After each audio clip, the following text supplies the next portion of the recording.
Oh, sorry, I got a bit caught up talking to my mum. Now, let us hop right back into this.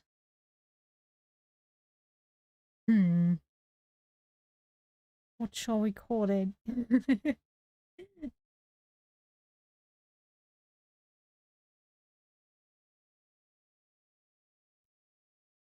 This pleasurable yet very dark story, I guess.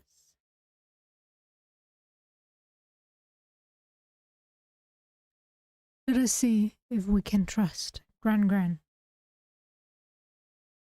Let us go.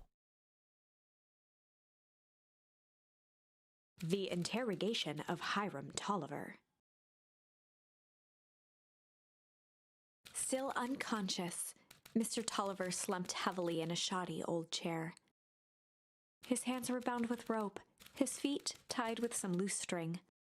The kids huddled in a circle, discussing their plan. One thing was certain, they couldn't just let Mr. Tolliver go. They needed to know what he was doing in Luka's house. After some deliberation, it was decided. They'd run the classic good cop, chill cop. Yes, we're the chill cop, the good cop. We're definitely gonna get anything done with that. They'd run the classic good cop, chill cop interrogation. I'll handle this. Just gotta play it cool. Luka walked calmly to the light switch, flicking it off and on a few times. Mr. Tolliver shook his head, gathering his wits. Golly, I sure got my bell rung. He looked over to find Luka, who returned a calming grin.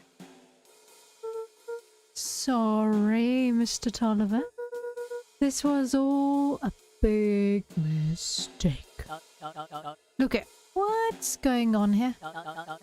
Why do you have me strapped down? No one's fault, really. Rollo just got a little startled. Rollo's here? Rollo and Beck emerged from hiding to give a timid wave.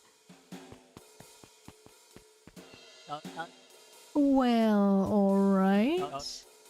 Mistakes happen. You kids gave old Hiram a good scare. Let's just get me out of these ropes and hold it even. Luka glanced over to Rollo and Beck, who replied with skeptical looks. Mr. Tolliver, why are you in my Gran's basement? I'm here to help, of course. Help with what? What's my Gran up to? If you'll just cut me loose, I can show you. How do I know we can trust you? Mr. Tolliver exhaled with disappointment. Luka, have I ever done wrong by you? Have you ever done right by him? No. And since your Gran moved to town, haven't I been nothing but welcoming? Yeah. Oh, why would I turn my back on on your family now? Just all this stuff seems pretty weird. A board with the names of people from town, an archive of my dad's old disturbing patient notes. Luka gestured to the corner. Barrels of explosives. I can explain everything. You just need to untie me. You kids deserve an explanation. Luka looked again to Rollo and Beck. Well, you can always tell us while still locked up. Tied up, I mean. This time they shrugged. Luka began to slowly loosen the bindings. Mr. Tolliver gently rubbed his wrists. That's a good lad. This'll all make sense in time. Ah, He idiots. edged imperceptibly toward the stairs as he spoke. You see, this town has secrets, Luka. A very dark past indeed. Before the kids had even noticed his movement, Mr. Tolliver was at the light switch. A past that must be brought He to punctuated his final words by flicking the switch and rushing up the stairs. light.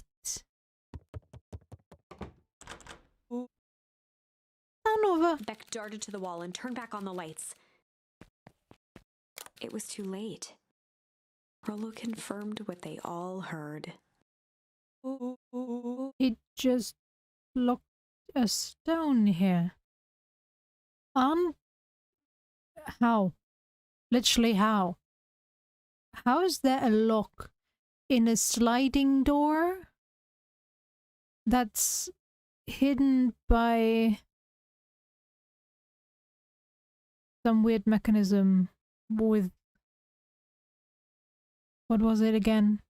Some tableware. How can you lock this door? It's not a normal door. Unless there's a normal door behind this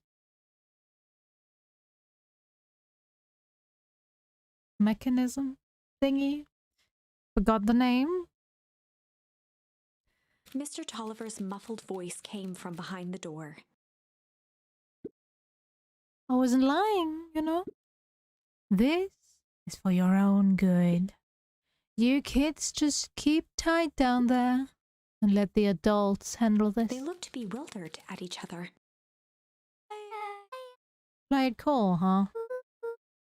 Not now, Beck.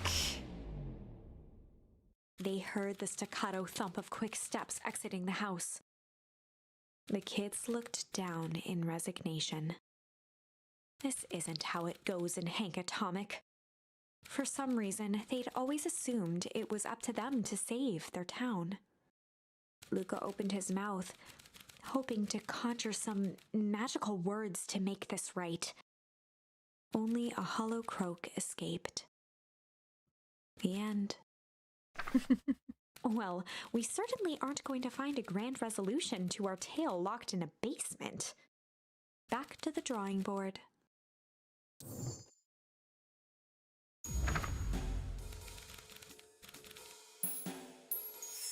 They'd run the classic good cop, hard cop interrogation.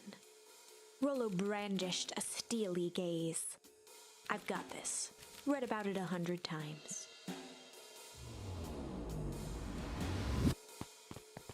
Rollo swaggered past the chair which propped up the slumping Hiram Tolliver. Without even looking at his captive, he began with a long, blustery drawl.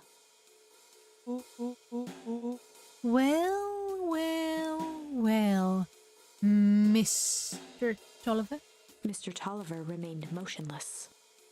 Rollo spun around to face him.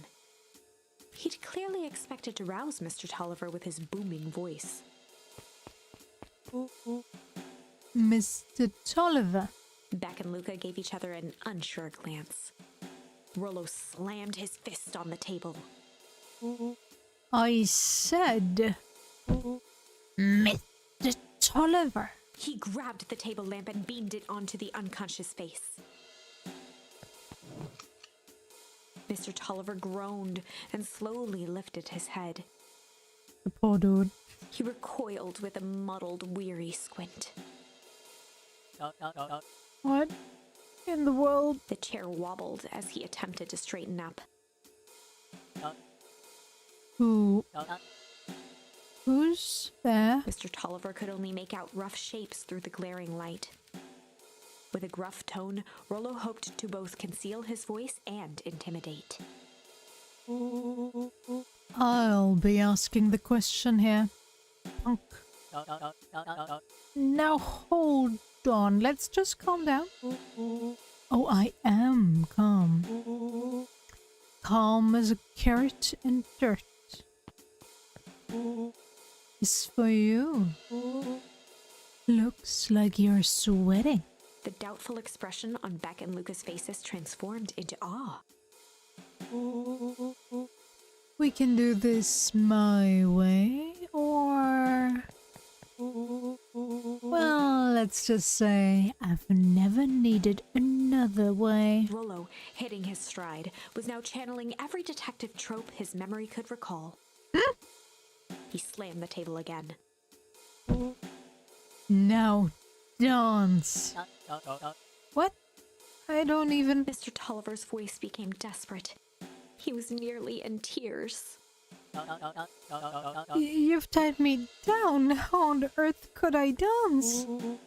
Dance with your mouth, punk. Spill the beans.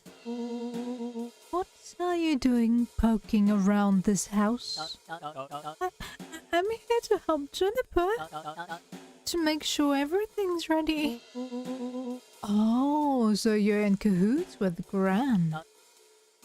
Gran? Mr. Tolliver was in a daze, now more confused than ever. Rollo!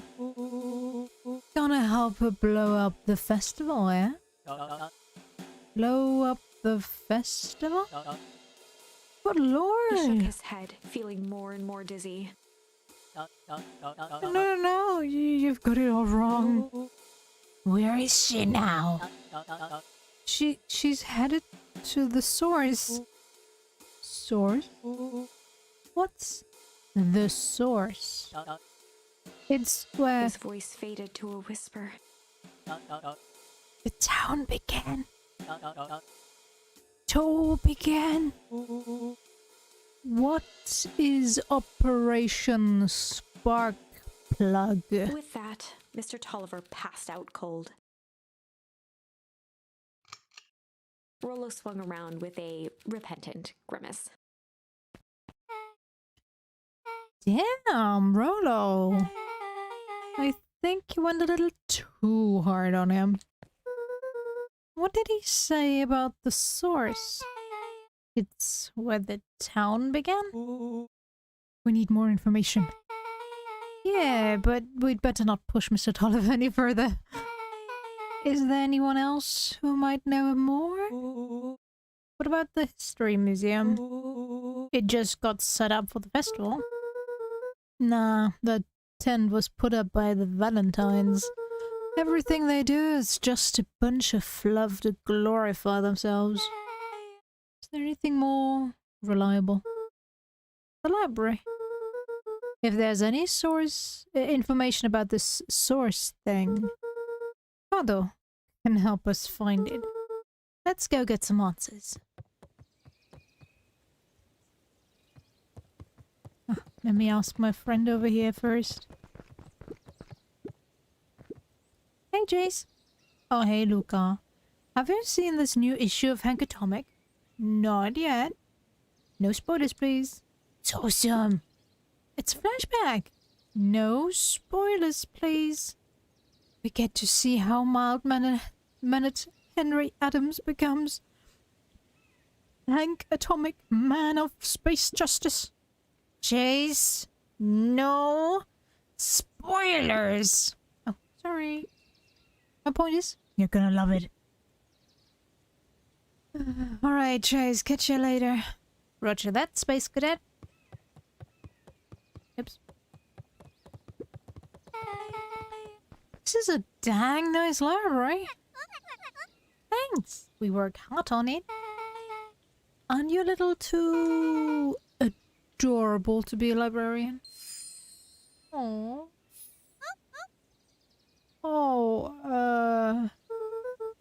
Carlo hung out here so much, eventually they gave him a set of keys.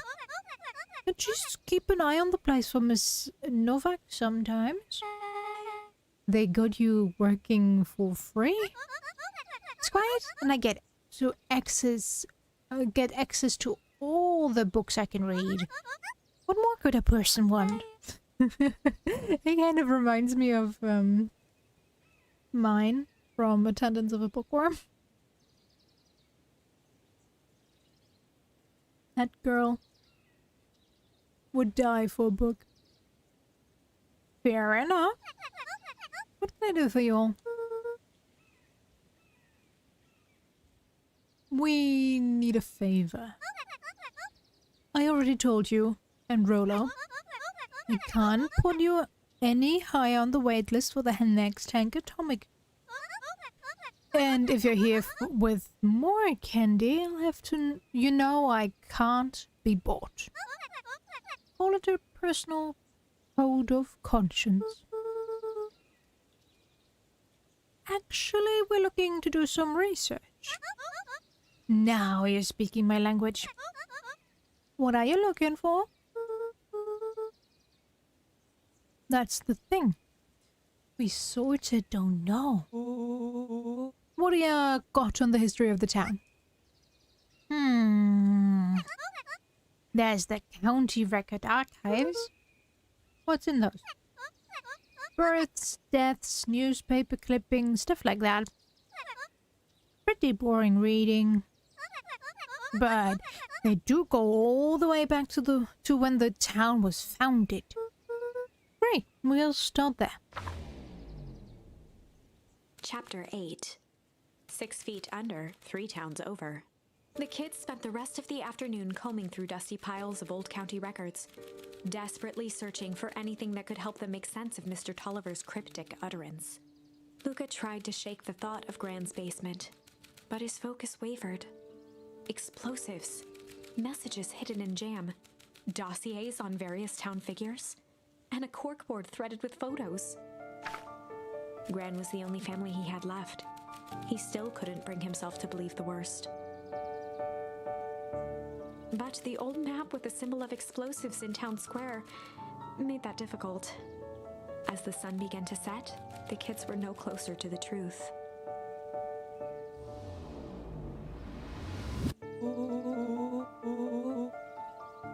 If I have to read any more records, my eyeballs are gonna pop.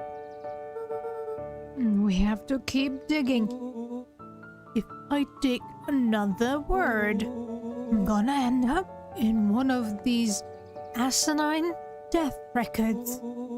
Rollo Cotter lived a full and wonderful life, till he read so much boring crud that his brain oozed out of his ears. Rollo shut his book with an assertive nod. If you've got a better idea, spit it out. You sound like my sister. Keep pushing your luck, pal. And it won't be boring county records that kill you. I'll put you in the obituaries myself. Rollo muttered under his breath. You're a county record. Really? That's the best you've got? When I'm done with you, you'll be the footnote in history. Just Beck like... slammed her finger down on the open page before glancing down to read. J. Hartford here. I'd love to see her try. Hey. We're all a little tired here.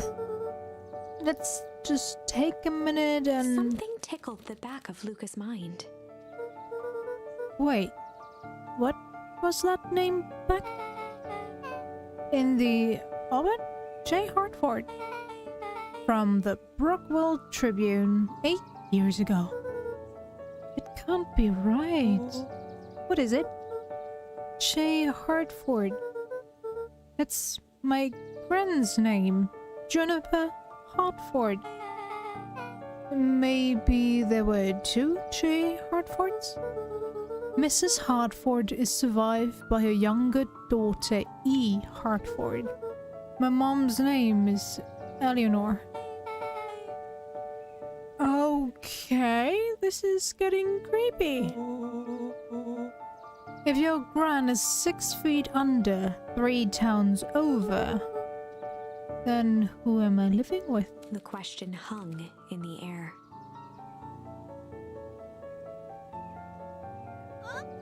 Alright, gang. I got a close-up for the night. Beck rubbed her eyes. How late is it? Almost 10. Brad Bar's gonna kill me. Gotta go. Yeah, my parents will be worried sick. Okay, let's meet up as early as we can at the festival tomorrow. What are you gonna do about the unconscious man in your basement? I'll think of something.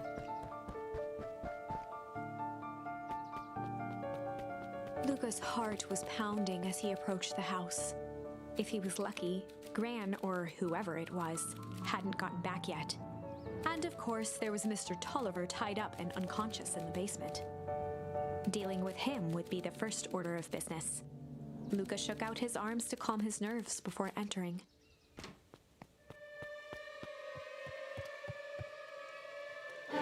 He held perfectly still, tempering his breath, and listened closely. She was asleep. His only hope was that she hadn't found Mr. Tolliver before dozing off.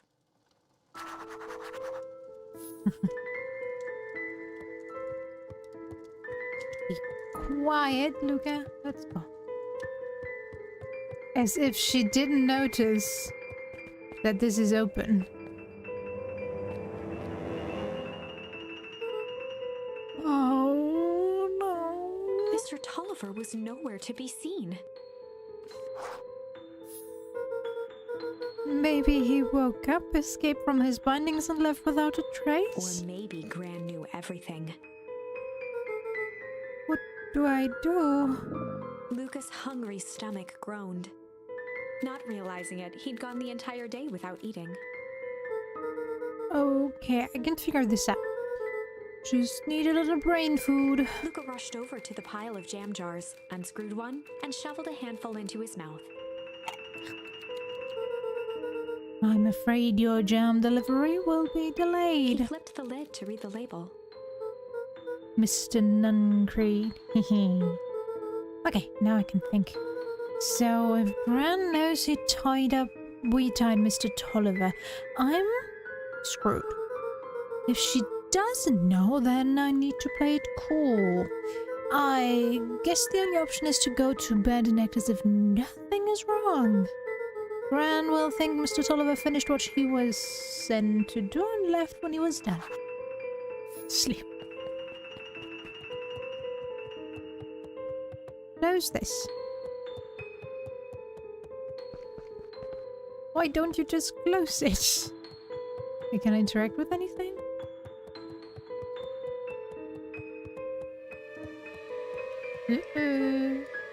Gran? Okay, stick to the plan. Go to bed and play it cool. As Luka climbed the final stair, the emotion of the day dragged heavily on him. With each consecutive step, his legs weakened. His stride began to falter. He tried to grab for the railing to steady himself. Something was wrong. Oh. It was poison, huh?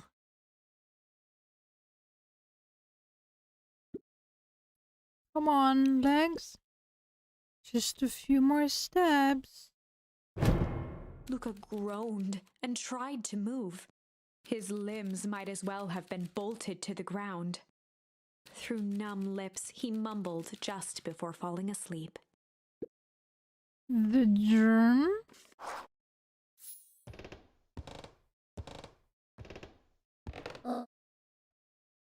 Sweet boy.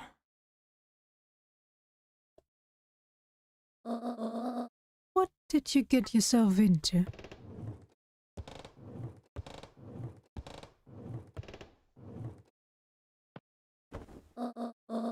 Rest now and let me handle everything.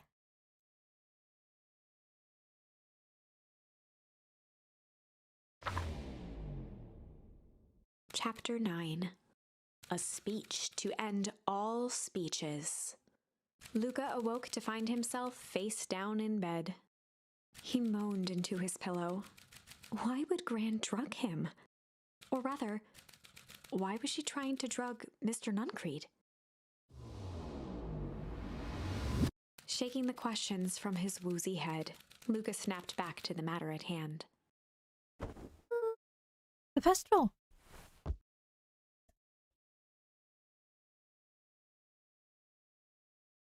Alright, let's go, I guess. Anything else I can find in here? No? No. Alright, let's go to the festival. Festival. Let's go to the festival and don't get killed this time. Sad.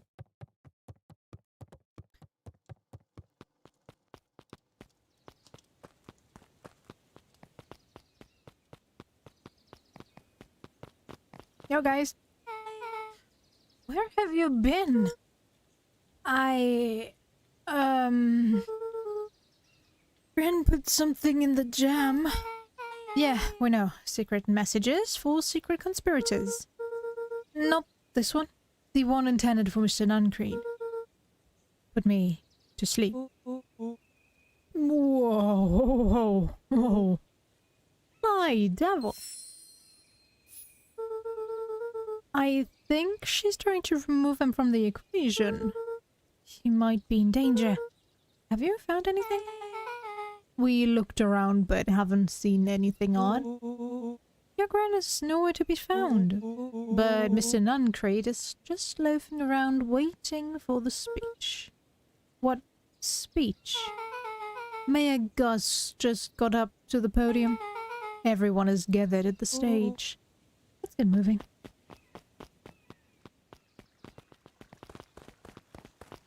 Augustus Valentine nervously wiped his brow. Is this the air? Hello, Beacon Pines. I am Augustus Valentine, your mayor, and I suppose you already know that. Yes. But before we get started, I just wanted to take a moment to recognize someone who couldn't be here today. This town shouldn't be where it is. Wouldn't be where it is if it wasn't for my father, Sharper Valentine. So I thought we could begin with a round of applause befitting such a great man. Wow. Even that's more than the old codger deserved. Gus cleared his throat and awkwardly loosened his tie.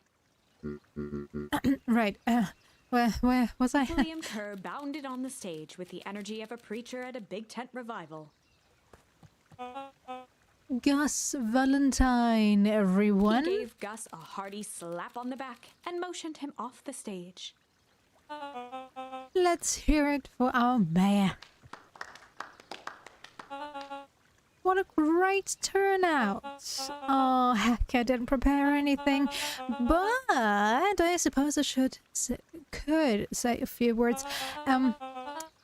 Would be ashamed to waste such a beautiful podium. Mr. Kerr pulled a thick stack of note cards out from his vest.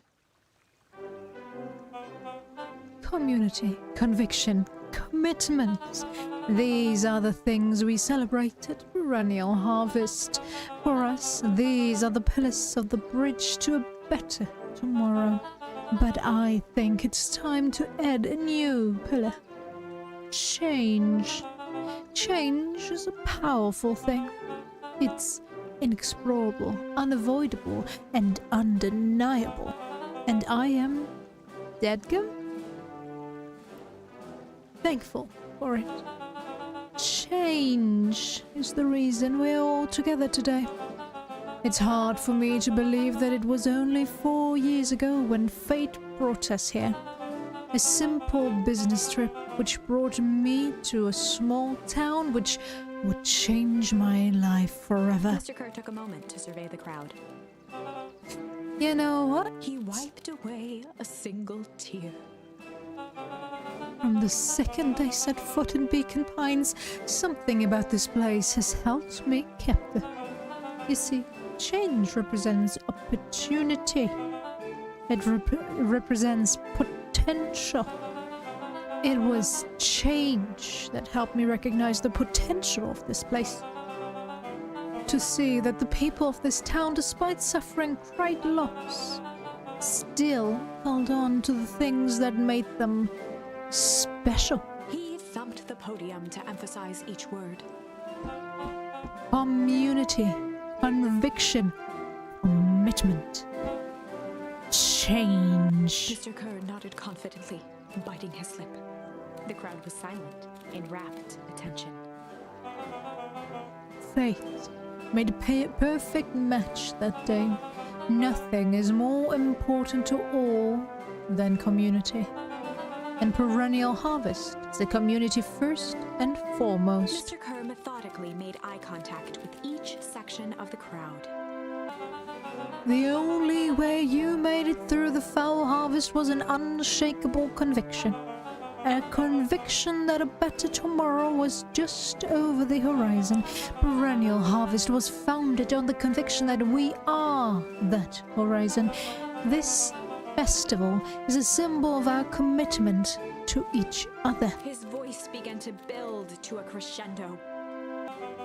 We now walk hand in hand into a future we will shape together. And that is what change is all about. Grabbing the future by the scruff of the neck and making things happen. Change is a choice. I am tickled pink that we will all be making that choice together. How great is that? Just imagine what we can accomplish. What was that? The crowd began to look around nervously. Don't worry. A little thunder isn't going to ruin this day. Everyone, remain calm. Mr. Kerr quickly flicked through his note cards. Where was I? Though through all of my travels, I have learned one true thing. One always reaps what they sow. We all have planted a lot of good in this town, and so it is with a happy heart that I can proclaim He raised his hands up to the heavens. our harvest awaits. Well,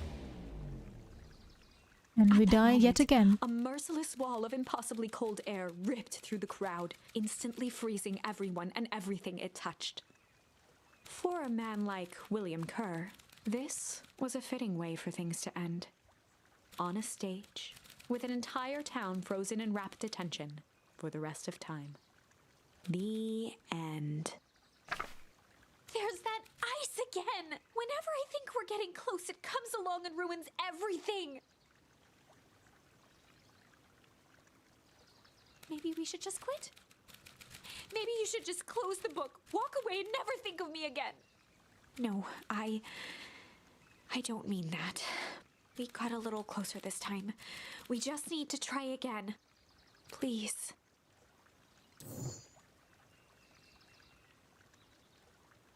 Lie? Okay. Did anything else change? Right, we can still flee. Let's be sly here, I guess. But I don't think we'll get a lot out of this one. They'd run the classic good cop, sly cop interrogation. Backstab? Luka and Rollo ducked behind a barrel, leaving Beck to her task. With a few crisp snaps, she roused Mr. Tolliver. What? What's going on here? You that Moodwell girl. Please, call me Beck. Sorry about all Mr. this. Tolliver looked down and shifted a bit, testing his restraints. It seems there's been a mix-up. You see, I'm down here for the same reason you are. Juniper sent you here? Beck caught herself before letting the surprise manifest on her face. She'd already gotten him to reveal his relation to Gran. This was gonna be easy. You know how Juniper is with her precaution. Operation Sparkplug has us all on edge. I guess she thought you needed some backup. But she sent child. What better way to avoid prying eyes? Who would suspect a kid? I suppose that makes sense. Mr. Tolliver wriggled a bit in his restraints. Oh, I'm so sorry. Beck quickly removed the ropes. That had to be uncomfortable. A little, yeah. But you understand. We never know who to trust in this town. Mr. Tolliver rubbed the growing knot on his forehead. Very true. So, it turns out we are both here to... Beck twirled her hand, as if to prompt Mr. Tolliver to finish her thought. destroy the evidence. Beck shook her head and clicked her tongue. Yep, the old gal is nothing if not thorough. Mr. Tolliver let out an amused huff in agreement. She sure is. Nice, Eric. Have a great evening as always as well. Sorry. And have fun with whatever you're doing tonight. Can't blame her though. If anyone were to find out that we're going to destroy the sword, well, we both know how bad that might be. No one will know anything once I finish cleaning things up down here. Beck was on a roll now, playing Mr. Tolliver like a fiddle. Sure you can finish this up on your own? Juniper trusted me for a reason. You can leave the rest to me. Good. There is one more loose end I'll go work on. Loose end? Oh, it's nothing really. The other day I had the radio on scan while restocking the candy shelf.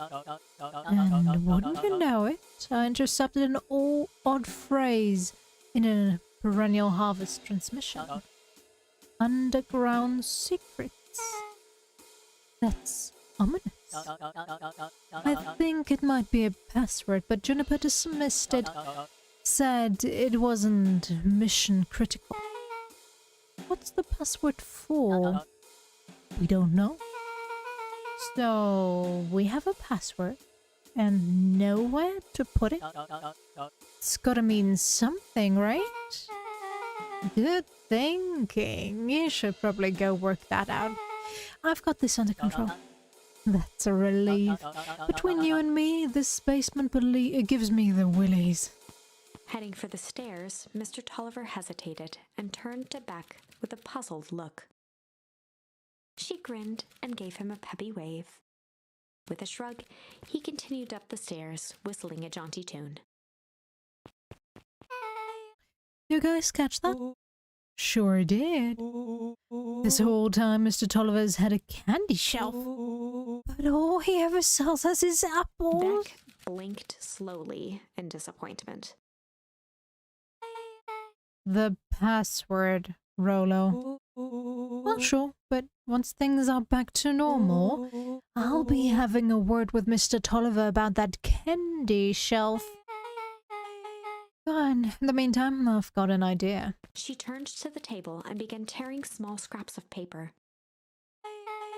He said he heard a password on the radio. Any good spy transmission is never what it seems. Beck marked each scrap of paper and leaned back. We just need to find the hidden meaning. Okay. What's another word for underground? Buried, covered. Could it be a cover-up? Maybe it's one of those each letter is a number thingies.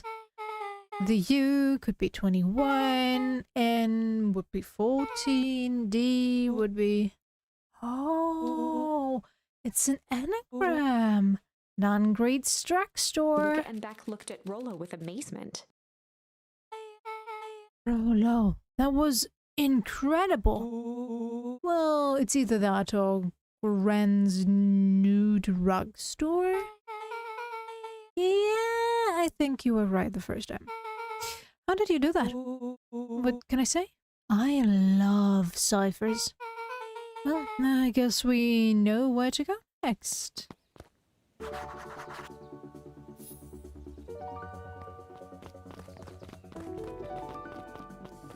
What are you doing here? You scared me half to death. Sorry. You kids haven't seen Mr. Tolliver around, have you? No? He's got me waiting around like the last slice of pie. I swear that man would be late to his own funeral. Haven't seen Dawn in a while.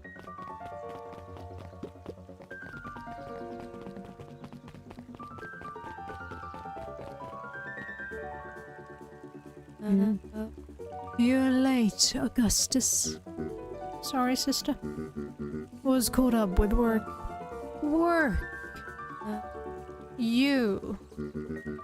I had a few more details to lock down for the festival. Oh, what do you have to report? What is it this insipid town festival really about?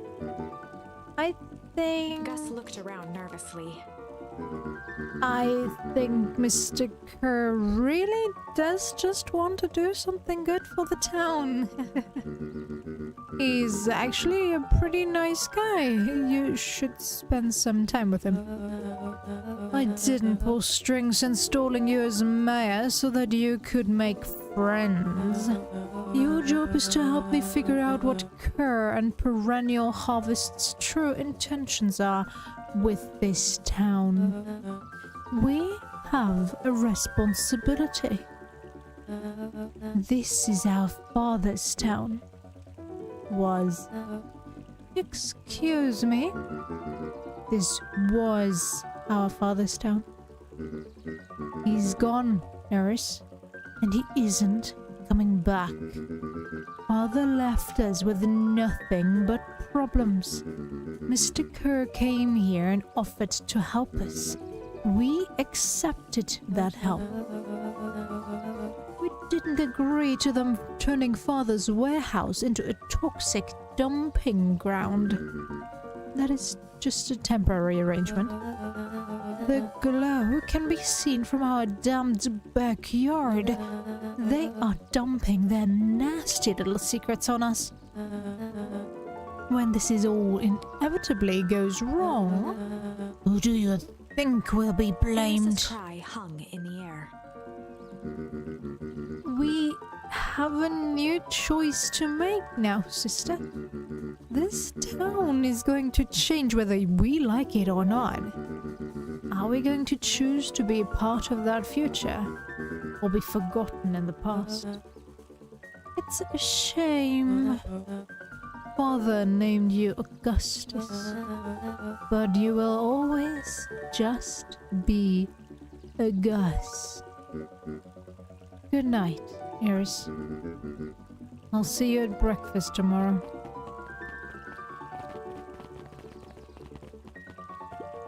It's getting late, children.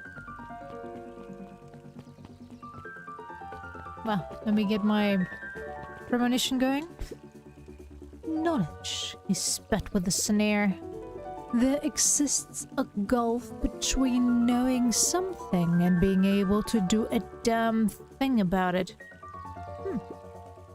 I do hate it when the villain makes a good point.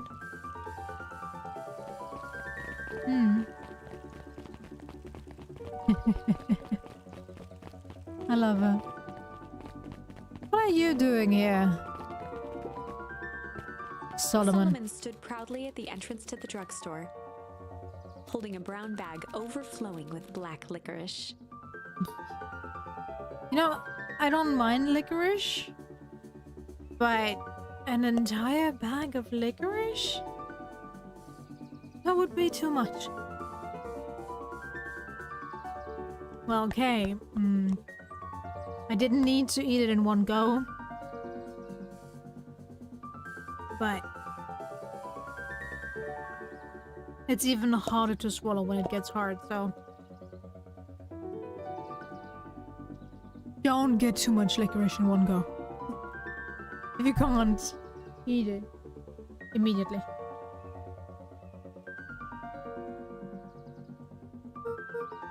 Hi, Solomon. We are looking for Mr. Nuncreed. Is he still in there? I'm afraid not. Then where'd you get the candy from? You might say we have an agreement. Solomon shoveled a surprising amount of licorice into his mouth. Sometimes it's the small pleasures in life. Though we might not always have family to rely on, licorice has never let me down. Well, I can't say licorice would be my first choice, but whatever floats your boat.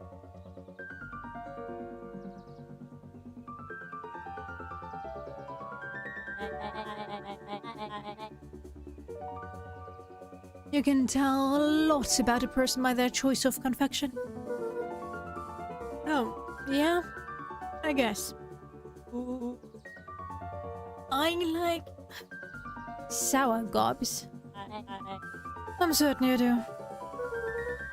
I always wondered why Mr. Nuncreed kept licorice in stock. Come on. Hello? Hello? Might you want to go on? You must eat enough of it to make it worthwhile. There are many ways to earn loyalty.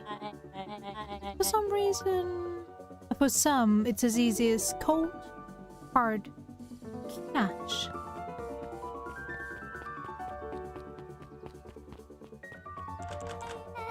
Well, he's right. It's locked. There's gotta be more clues. Okay, let's see.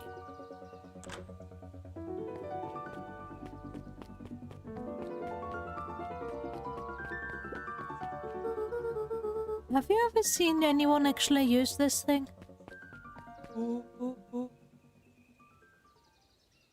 Besides Mr. Nuncreed? No?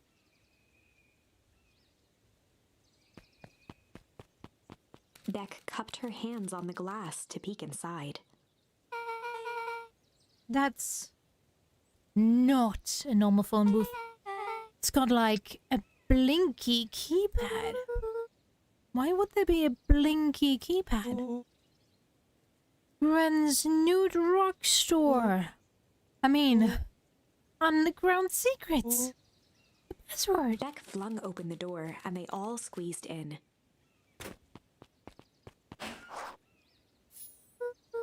Alright, let's see here. Luka cracked his knuckles and entered the letters into the keypad.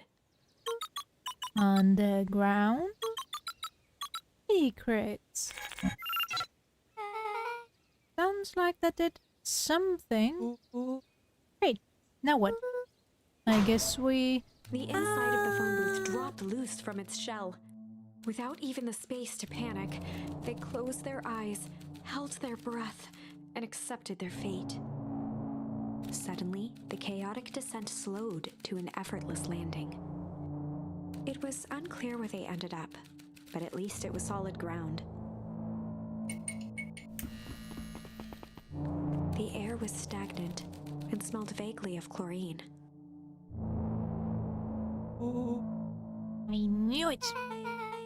You knew that there was a secret hub full of strange tubes under the phone booth? Of course I did. Didn't I say that? No. I definitely thought it.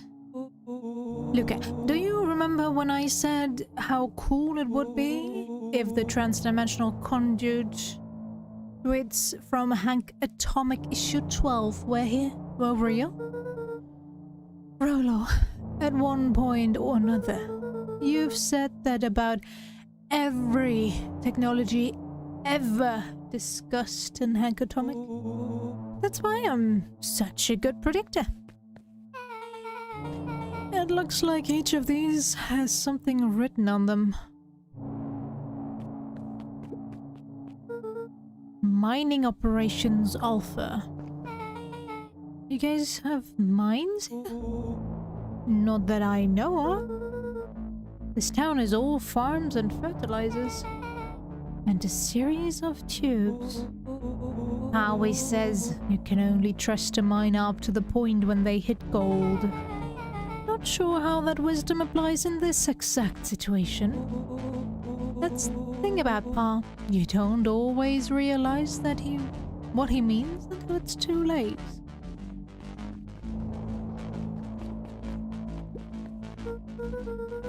This suit has a broken mask. So, have we found our mystery warehouse keeper? We've at least found their hazmat suit. If it walks like a nun-creed and talks like a nun-creed, let's not jump to conclusions. Just saying. Perennial Harvest's main office. That's where Mom works. What does she do? Science stuff. Is she involved in all of this? We just moved here? How could she be involved? True. Valentine Fertilizer Warehouse. Isn't that where you almost got snatched? Yeah. Why would Perennial Harvest have a tube going to the old Valentine place? Is this starting to feel like something big? That's a lot of buttons.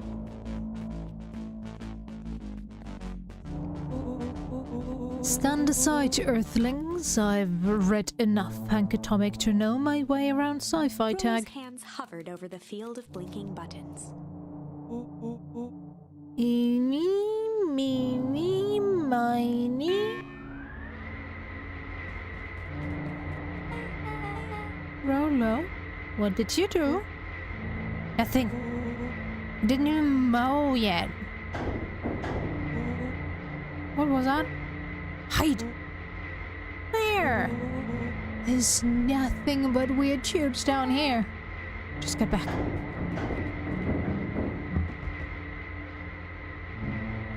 Shit. Shit. Shit. Awesome! You all need to come with me. Now. We aren't going anywhere with you. Not until we just get some answers. Mr. Underground Secrets. I told them it was an absurd password. But they love anything that makes them feel clever. They who? That's no matter. If I can keep you hidden until after the festival, I might be able to save your skins. We don't care about our skins. Hold on now, I like my skin. This all stops now, Nuncreed. Joseph waited for a moment in silence. You sound just like him. Who? Walt. Don't get to talk about my dad. You know, your father and I were friends back before. He gestured toward the strange tubes. All of this. It's a lie. It's true. Once I used to bounce you on my knees. What happened? Same thing that always happens. Reality. Complications. Life. We were a team, Walt and I. An idealistic doctor and a bright-eyed pharmacist. Both hell-bent on helping folks. So you were his sidekick? No. We were partners. He helped the patients and I helped him.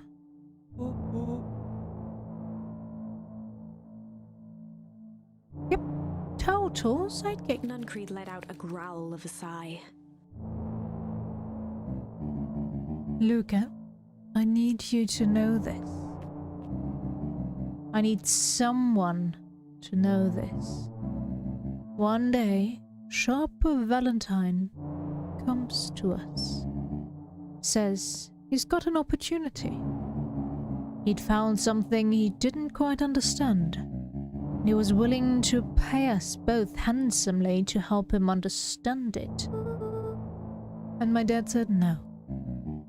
Your father and I both believed in helping people. But the thing I could never get him to understand was it's a lot easier to help others if you help yourself now and then. Classic sidekick to villain plotline. Walt loved being righteous almost more than he loved his family. He was wrong about one thing, though. When he begged me not to take Valentine's offer, he said, "Joseph, if a person says yes one time to Sharper Valentine, he'll make sure they keep on saying yes to him until the day he's dead and gone." He shook his head wistfully. Sharper's long gone, but he's still got me saying yes. Is there a point to this sob story? No, not really. Just an old man trying to delay what needs doing. Nuncreed took a menacing step towards the children. I tried to keep you safe. I tried to keep you and Juniper out of this. But you forced my hand. Luka began to laugh.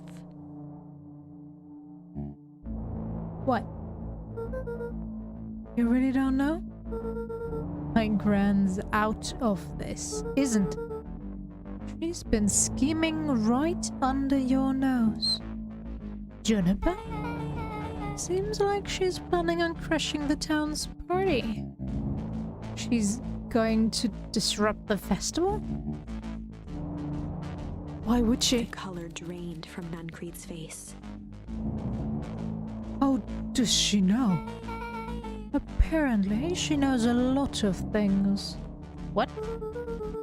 Let's just say this isn't the only underground lair we've busted into today. And honestly, this is way cooler. She's got maps and explosives and bad intentions, big man. Nuncreed grabbed Luka by the shoulders. His eyes were frantic. You need to tell me what she's going to do right now. Doesn't understand what it is she's messing with. Tell me now. He's in danger, boy. We don't know. She had a map with a mark on the fountain in town square? The fountain? But why would... A jolt of realization struck Mr. Nuncreed. She now knows about the source? What the heck is the source? She tries to destroy the source. It could catalyze it. Dear God, she's going to freeze us all.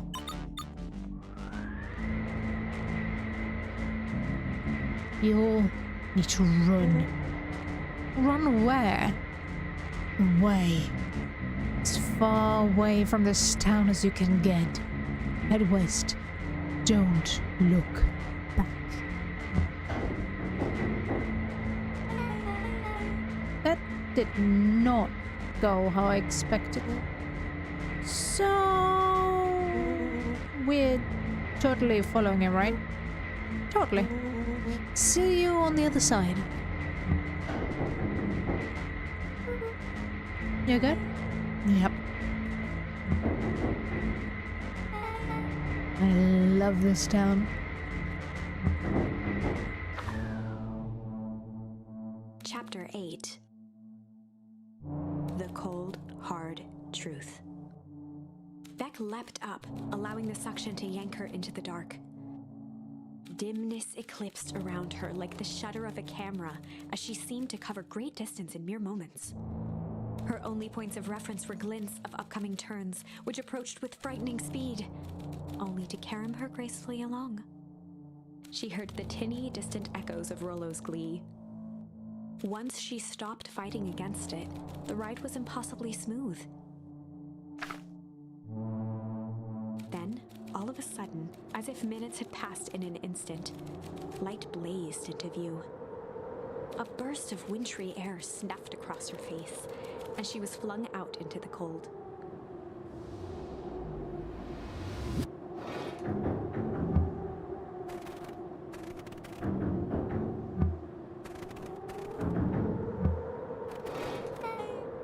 That was intense? Yeah. I think I might have had some fluids in there. Any ideas where we are? Somewhere cold. Doesn't look like it got on any of us. It didn't feel like we traveled that far. So where did it all go? This place sucks. Why would anyone even want to blow something up out here? Only one way to find out, I suppose. We've got to catch up to Mr. Nuncreed. I think he went this way. Are you sure they went this way? Show me. I kind of want to go this way, though. Oh, 1 second. Isn't this... This would lead to the grave of our father. Luka's father.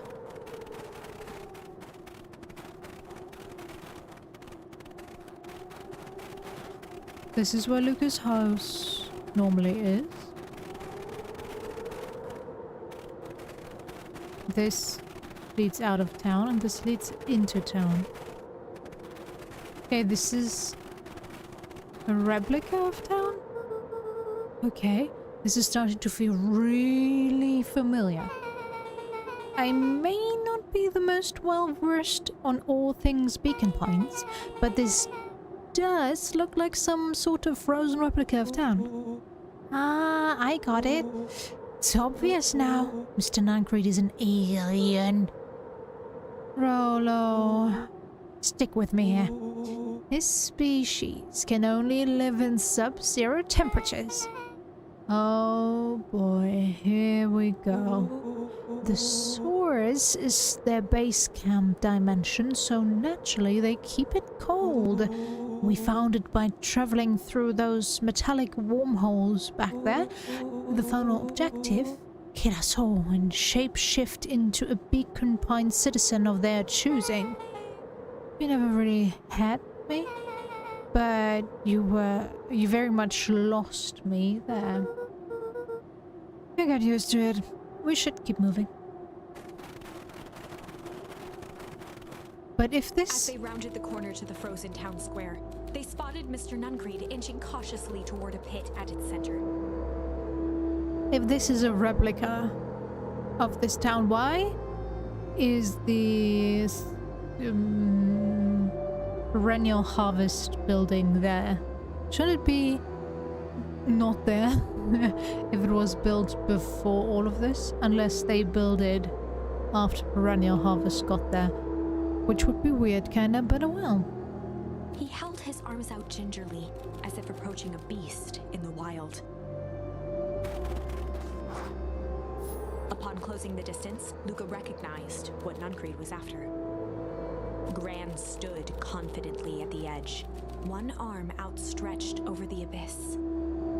Nearby, a wheelbarrow had been emptied out. She held a lit torch, which flickered in the bitter wind.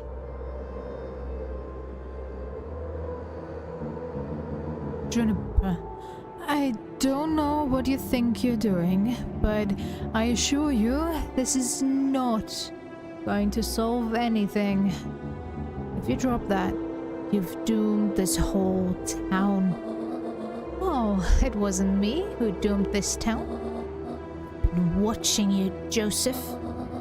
I know what you've done, you and your co-conspirators. GranGran? What's happening? Luka, you and your friends need to leave. Right this moment. Mr. Nuncreed turned back toward the kids, desperation in his eyes. Listen to your grandma, Luka. This is between me and Juniper. Lowenbeck held steadfast in awe.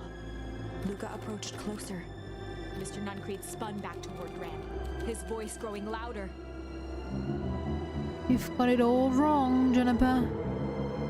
Just hand over the torch. You don't understand what you're doing. How could I possibly trust you to do the right thing? Paul told me everything. He trusted you and you betrayed that trust. Luka, did you know that this man's entire life is a lie? If it weren't for him, your father might still be alive. Mr. Nuncreed winced with anguish.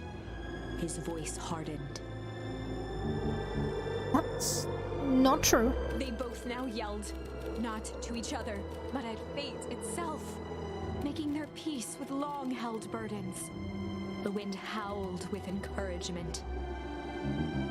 Wall was like a brother to me.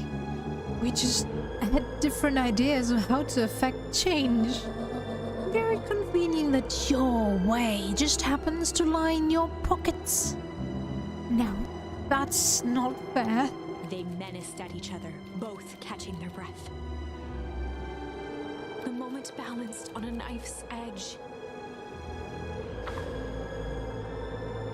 Amid a blur of emotions and memories, Luka's mind flooded with questions. The wind calmed, as if to give him the stage. And in the stillness, he began to weep. And in the stillness, he began to weep. It was all just too much. Falling to his knees, Luka whimpered softly. The tears crystallized as they hit the snow. Gran stared at Luka for a moment with warm sympathy, remembering why this was all necessary. This will all make sense soon, Luka. Then, everything can go back to normal. I promise. She stiffened up and brandished the torch at Mr. Nuncreed. You can't hide behind those people any longer, Joseph. Once their precious source is destroyed, we'll see where their loyalties fall. Juniper, don't. Ignoring his final plea, Gran flung the torch into the deep darkness.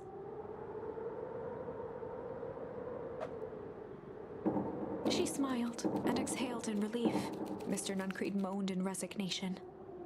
The torch echoed as it ricocheted down the hole, punctuated with a thunderous thud. You see, Joseph, I've learned one very important lesson in life. If you want things to change, then you must be willing to... Before Gran could finish, the ground shook her to silence.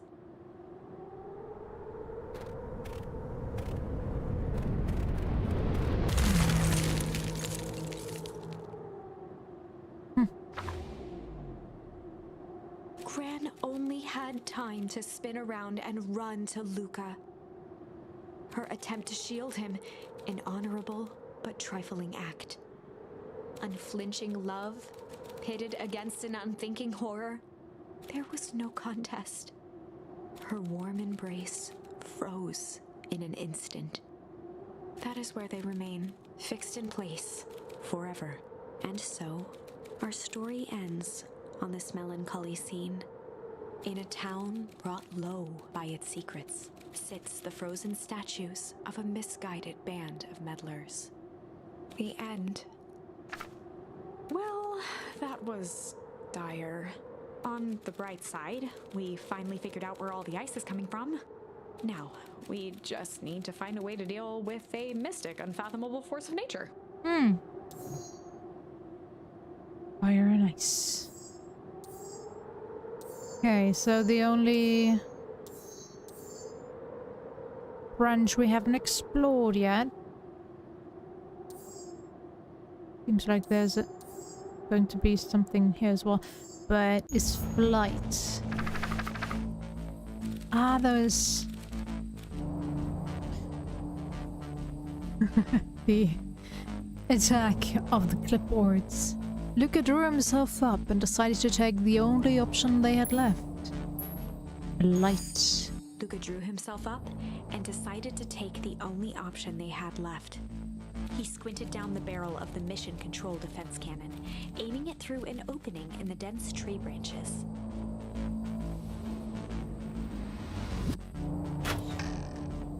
He looked up with surprise as it struck true and taut. Wow, can't believe that worked. Hey, Mr. Kerr. We'd love to hear your thoughts, but I'm afraid we have places to be. Come on, Iggy. Say ya, jerks.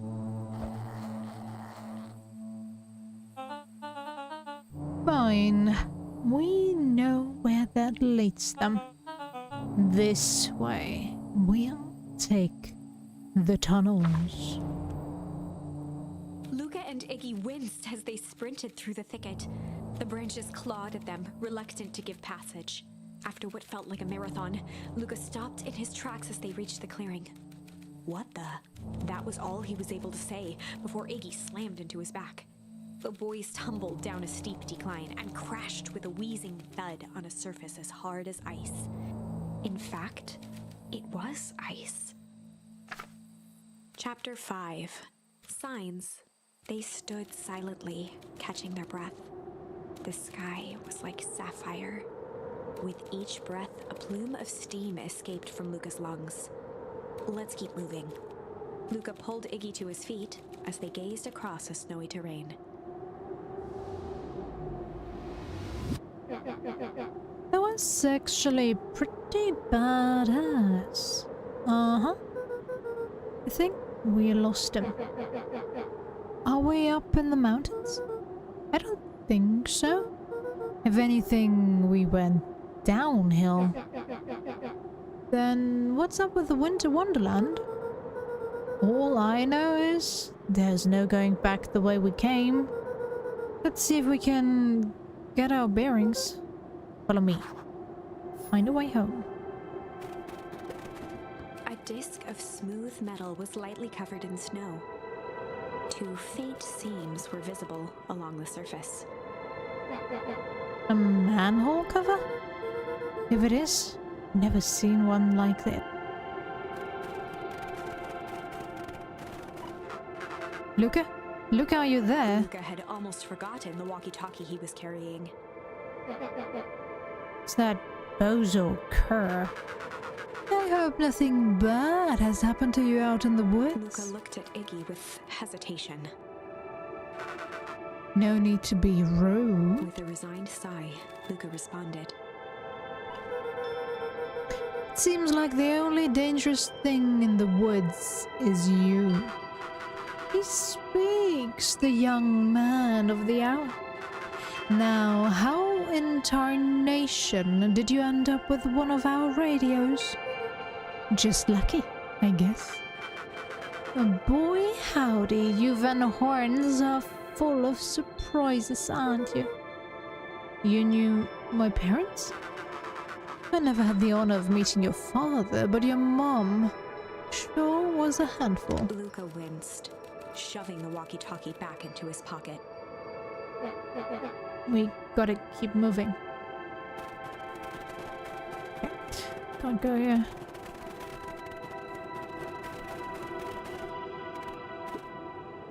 What's the readout? Sitting just above 258 Kelvin. That's down a bit from last time. Should we report this to Mr. Kerr?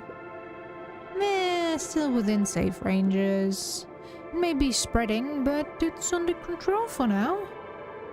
Even a small nudge in the equilibrium could cause a cascade. Dude, relax.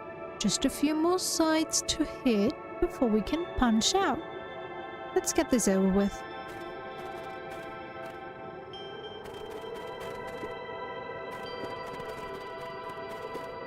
What's all this?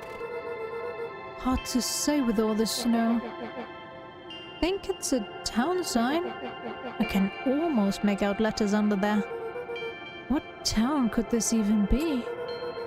There couldn't be another town this deep into Weebwood. Looking at evidence to the contrary. Let's figure out what we're dealing with here. Step 1. Snooze. Gotta go. I'll see what I can do.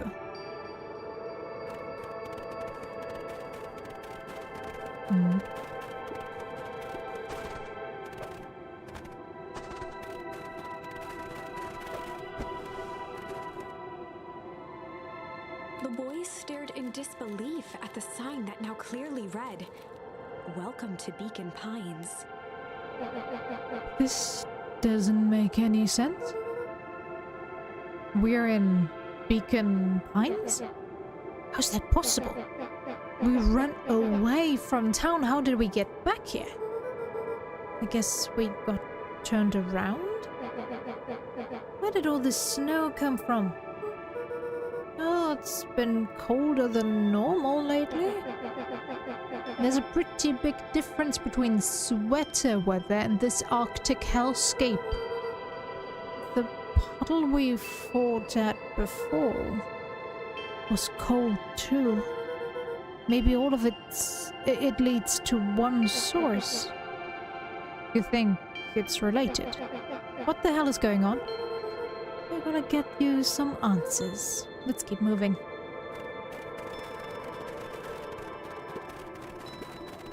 The fencing glistened, each chain link encapsulated with a translucent layer of ice. Looks like the stuff they put up around the Weebwood. The stuff who put up? I don't know.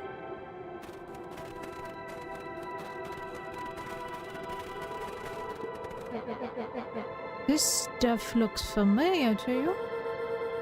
It looks like the barrel near the puddle I shoved me into, yeah.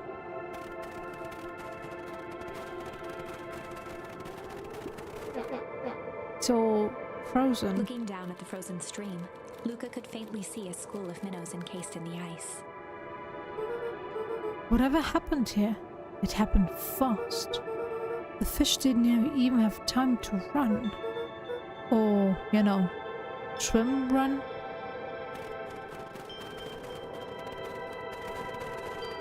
The crunching of footsteps trailing Luka went hush. He looked back to see Iggy's face twisted with confusion. Everyone's gone. What? There's nothing here but more snow. There must be an explanation for all of this. We have to keep looking. Look all you want. I quit. Iggy, we have to keep going. You don't get it, do you? This isn't one of your pathetic Hank Atomic stories. We aren't going to save the day. We aren't even gonna save ourselves. My face is mangled. The town is destroyed, and everyone we've ever known is gone. You don't know that. You can't just quit.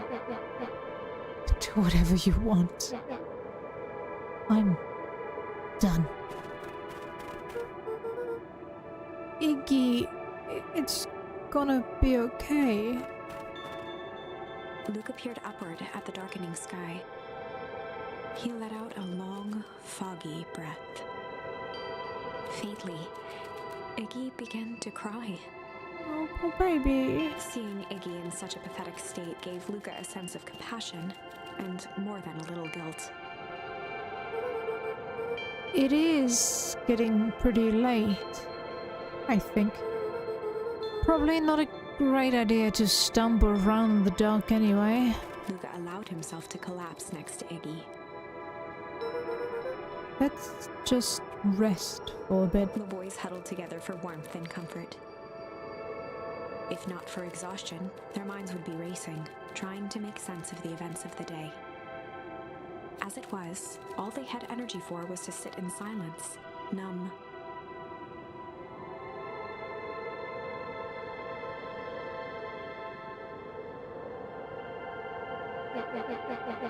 The way the snow covered everything over.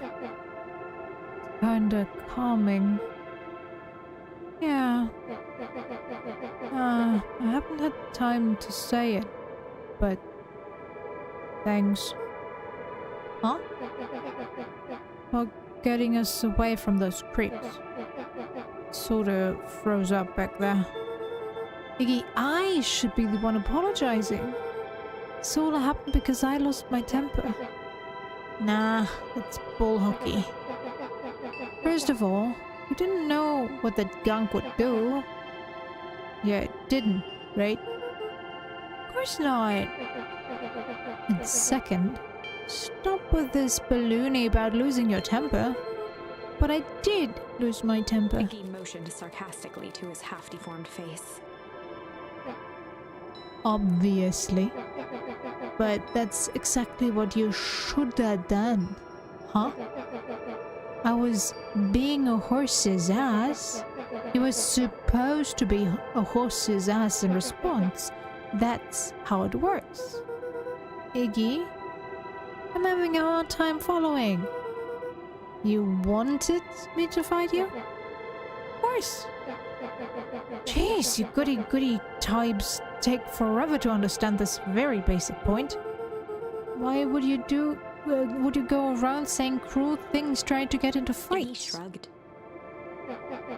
It's something to do. You're an asshole because you're bored? Sometimes I just feel empty. You wouldn't understand. You and Rolo are always having a blast together. Laughing and calling that dinky little treehouse mission control. Iggy now wept openly. Perfect little Luka Van Horn. With his perfect little life. Life's not perfect. Everybody in town likes you. Not everybody. Hell, that new girl wasn't even unpacked yet, and even she already likes you. You have Tish. He wiped his nose with a sleeve. I love Tish. Tish is great. But she ain't exactly the world's greatest conversationalist, you know? Luka gave a warm chuckle. I get that impression. Iggy cleared his throat as he wiped his eyes. Must be raining out here. Definitely. Iggy arched into a wide yawn. We should probably try to get some sleep. You should try to get inside somewhere and try to get a fire going, because otherwise, if it is as cold as you are saying, you are going to freeze to death. But sure, sounds like a great ending. It's not like it happened 3 times already. 2 times? 3 times already. Yeah. Let's lay low for now. Tomorrow, we'll get to the bottom of all of this. Luka's eyelids began to slowly drift shut. Luka? Yeah? I always did want to see the inside of your dinky little treehouse. What do you think? Not bad. I'll give you the full tour when we get back. You know what? That's all Luka could whisper before succumbing to sleep. Iggy snuggled in some more. When it comes to worst days of my entire life, this one wasn't half bad.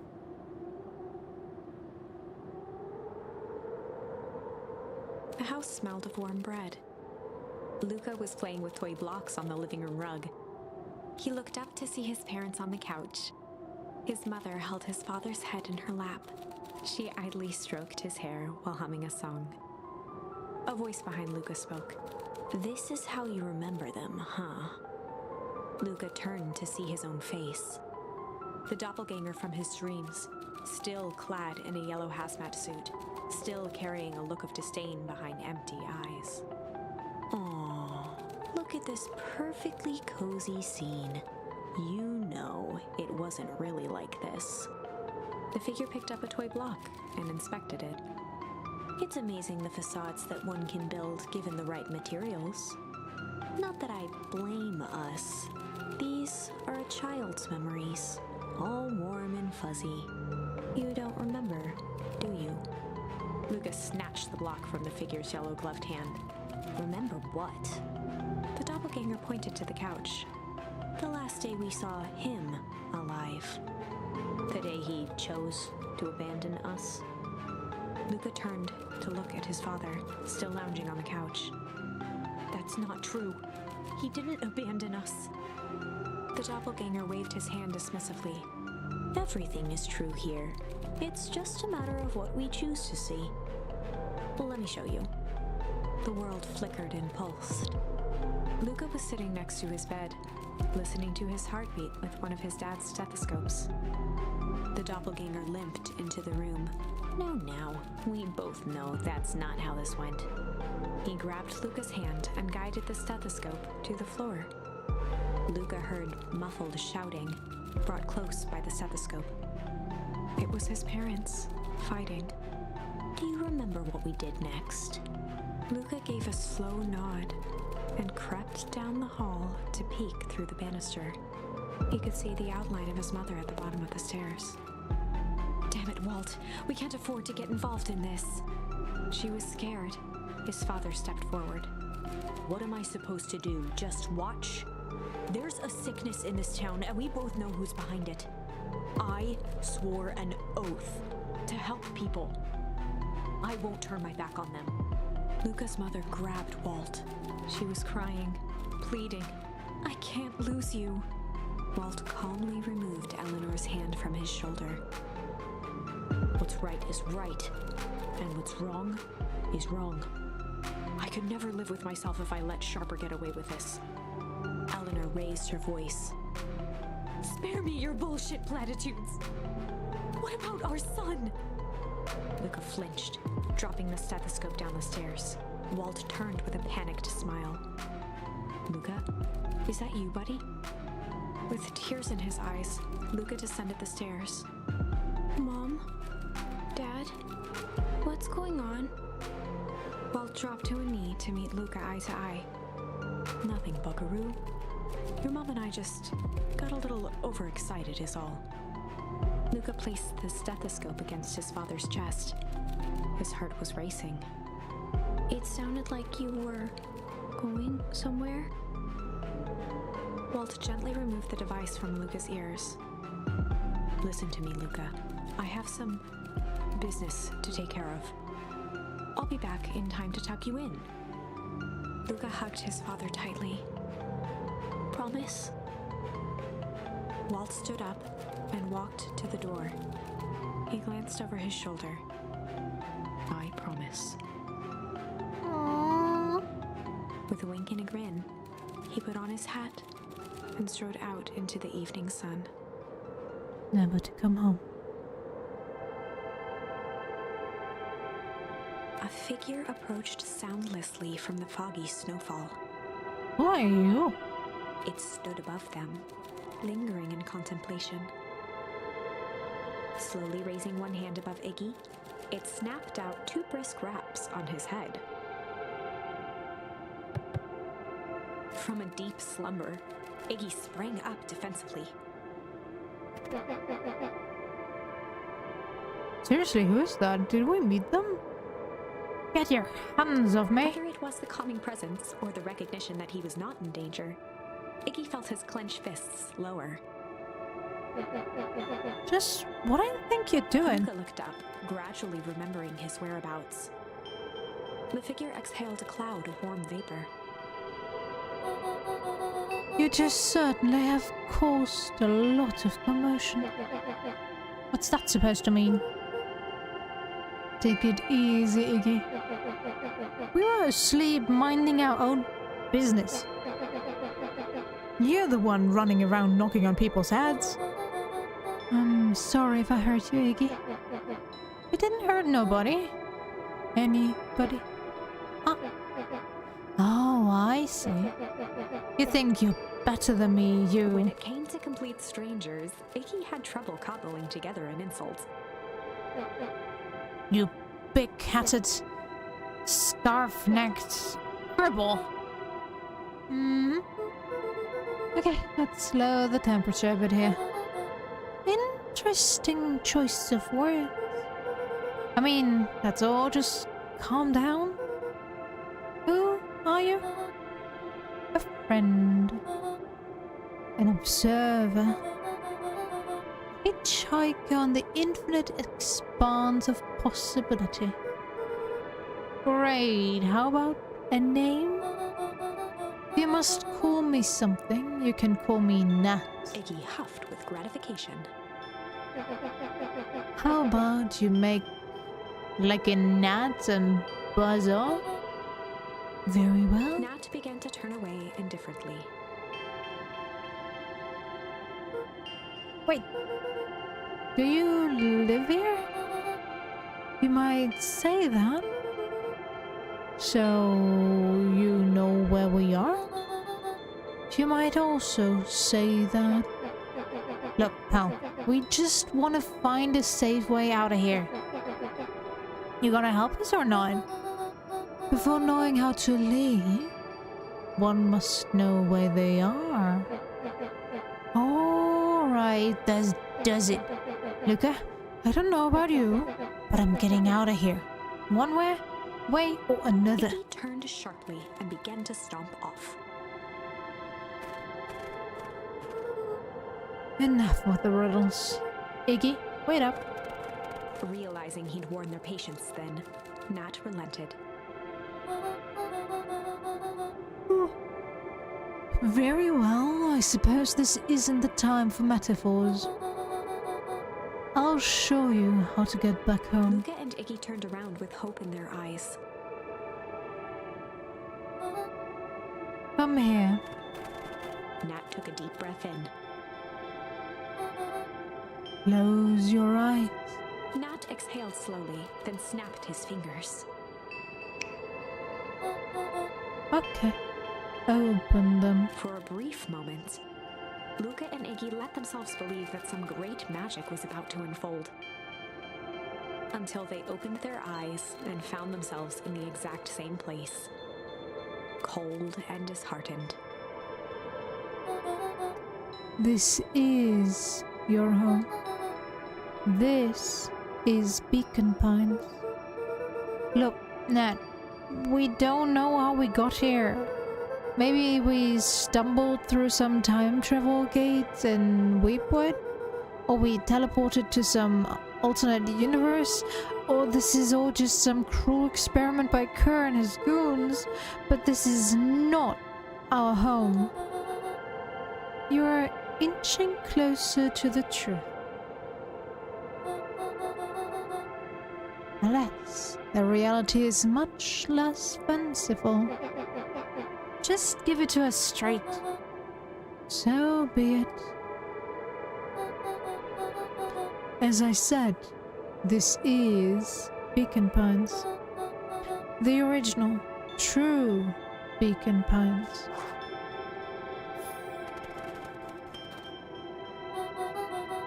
You both grew up here.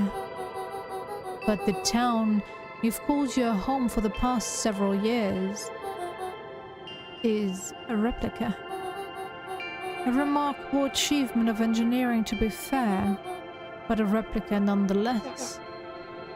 That's impossible. It's too much work. You'd need a whole town to replicate a whole town. Indeed. To pull off such a feat would require immense labor power. That which could be moved would be moved. That which could not would require precise duplicate. We would have noticed. Someone would have noticed. You'd think so. Unless the auditing was impeccable. A mind-numbing attention to detail. As for the innumerable trivialities which complete the tapestry, well, you can leave that to this miraculous thing we call a brain. It is a real aversion to discontinuity. Just discontinuity. A revulsion, even. The brain has a wonderful way of smoothing out the rough edges, keeping us sane. Luka and Iggy looked around uncomfortably.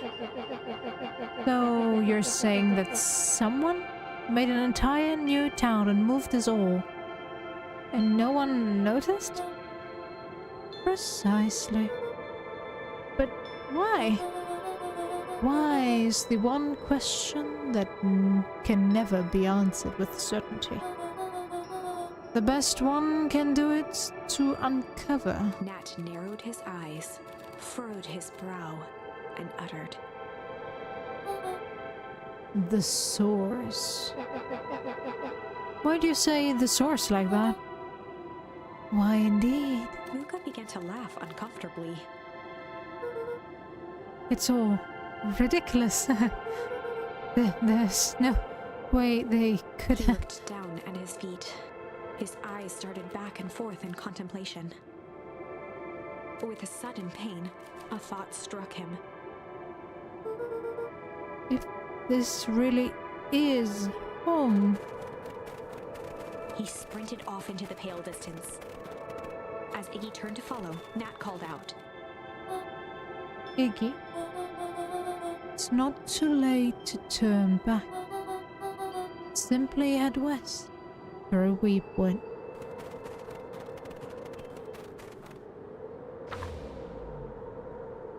Chapter 6. The Source. Nat expressed his sympathy with a shrug and sauntered off as unassumingly as he'd arrived. He'd given Luka and Iggy what they needed, and nothing more. As Luka sprinted across the snow, the events of the past few days became clearer, pieces to a larger puzzle. Rollo said he was underground somewhere, captured. Mr. Kerr tried to cover it up with lies. The clipboards were hell-bent on capturing Iggy. It all seemed to point to perennial harvest.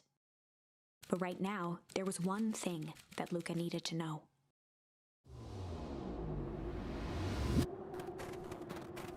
Luka stopped dead in his tracks. The tree was gone, uprooted and moved, leaving a raw gash in the earth. He dropped to his knees and dug wildly at the cold snow. His numb hands hit something hard, a headstone. A dry whisper escaped Luka's lips. You're here. All this time I thought I was visiting you. But you've been here, alone, in the snow. Dad, I'm so sorry. They ruined your favorite spot in the world. Our favorite spot in the world. Dad, what do I do? There was no reply, just snow-covered silence. Why did you give me the slip like that? What if I couldn't find ya, you jerk? Iggy finally noticed the tears welling in Luka's eyes and the snow-covered grave. Oh. Iggy, they stole his tree, Iggy. Yikes. Suddenly, they heard the crunch of approaching footsteps in the snow. We gotta hide.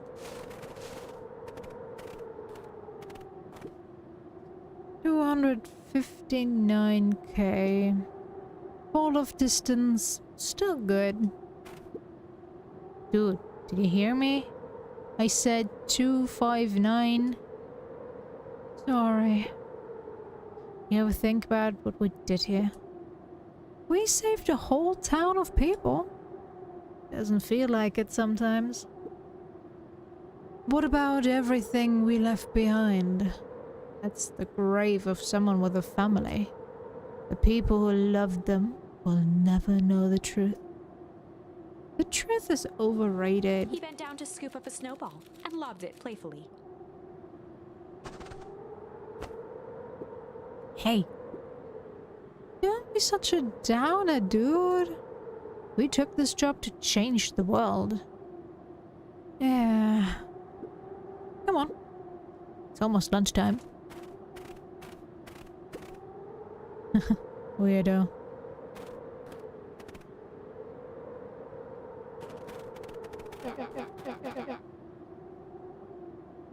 Here I thought I was a jerk.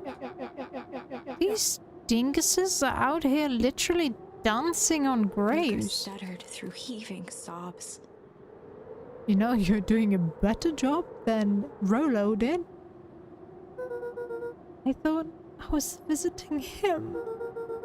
I thought he was with me. Not gonna lie, that's a bad break. Here's some Icky advice. gave Luka a solid smack on the back of his head. Hey! Who's any of this helping? What? Sitting here in the snow, crying like some pushover? Who are you helping? Iggy, look what they did. They lied to everyone. Blah, blah, blah. Luka Van Horn, you're a lot of things, but you ain't no pushover. What did I tell you before? When some jerk comes at ya, acting like a horse's ass, I should stand up for myself. Hell yeah! Her and his merry little band of clipboards pulled off the switcheroo for a reason, right? Ned mentioned something about a source. Luka wiped his eyes with a sleeve. Whatever is that, the source must be awfully valuable to perennial harvest. Sure would be a shame if something unfortunate were to happen to their precious source. Now, what it... So, what do you have in mind? If it's small enough to steal, we snatch it. If it's too big to snatch, we smash it. And what if it is too big to smash? Iggy flashed a mischievous smile and cracked his knuckles. I'm always up for a challenge. I'm gonna make this right, Dad. I promise. Let's do this.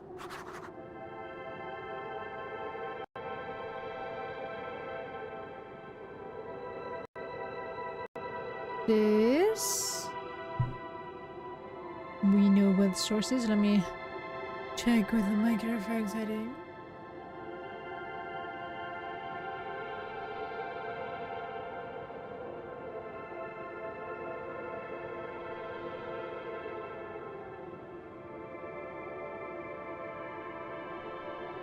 Okay. So let's go back to town. Let's go back to town. It can get awful cold out there in those woods, Luka. Probably best you two stay put and conserve your energy. Help's on the way. Where's Rhoda? Where's my mom? Did you kill her? Oh heavens, no! Do I seem like a killer to you? Iggy and Luka shared a skeptical look. Uh-huh. Well, do I? Oh, shucks, now that hurts my feelings. Screw that guy.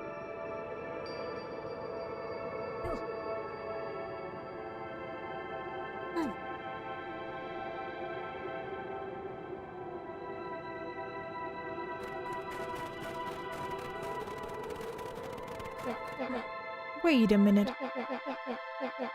If this is the original town, then that means... Iggy darted behind a large pine and began digging furiously. He emerged holding a shoebox with a crude skull painted on its lid. What's that? Long story. So, a few years back, I, came into possession of some premium grade fireworks? Not the wimpy firecracker stuff they give kids. The good stuff. So, why did you bury it under a tree? That's the long part of the story. You and Rolo were doing chores at Rolo's chicken coop, and you guys pissed me off for some reason or another. Luka rolled his eyes with realization. No, you didn't. Iggy stifled a chuckle. Yep. I just wanted to give you guys a little scare. But like I said, these were some primo fireworks. So I might have underestimated things. You blew up the chicken coop? I prefer to think of it as an incendiary redecoration. Sorry, but you should have seen the looks on your faces. Rolo got grounded for months. Which is why I needed to stash the evidence and lay low.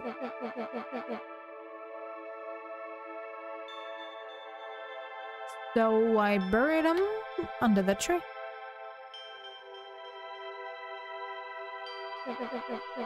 But when I came back for him later, they were gone.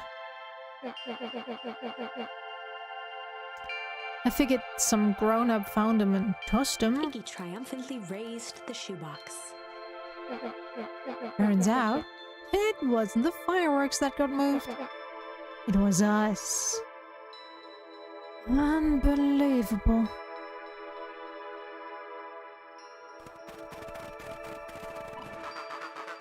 Do you think this is a game?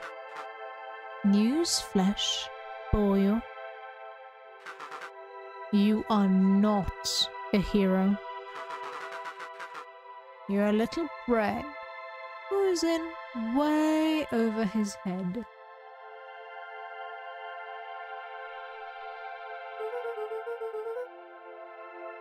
A hero is just someone who refuses to give up. Comics these days are rotting children's brains. Everyone thinks they're spaceman superhero. I was always partial to Hank Atomic myself. Is that so? Do you really think you have a chance against us?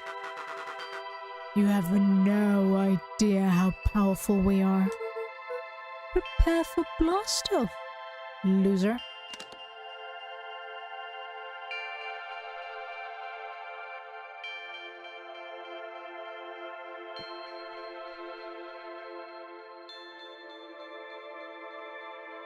Alright. Back to the shores we go. So this time we blow up the town? Iggy inched up to the edge of the hole Freeze with bewilderment the town? in their eyes. Arctic air breathed out of the cavern in heaving gusts. Echo, echo, echo. Whoa. I can see why they wanted to move us all out of town now. But why would they dig a giant hole? I think this is it. This is the source? It's a dang hole? How do we smash a hole? Oh, it is much more than that, my annoying little friend. Sure. Where's Rolo?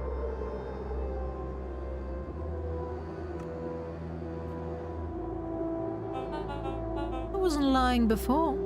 He's safe. Well, safer than you two at least.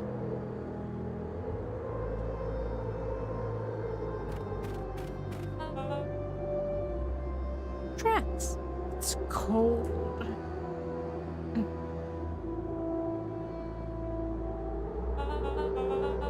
You just had to drag me all the way out here, didn't you? Mr. Kerr gazed down the abyss in contemplation. It really is something, isn't it?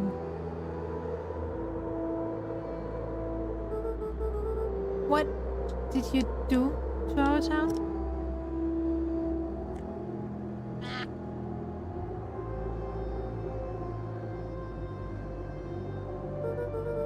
What is all of this?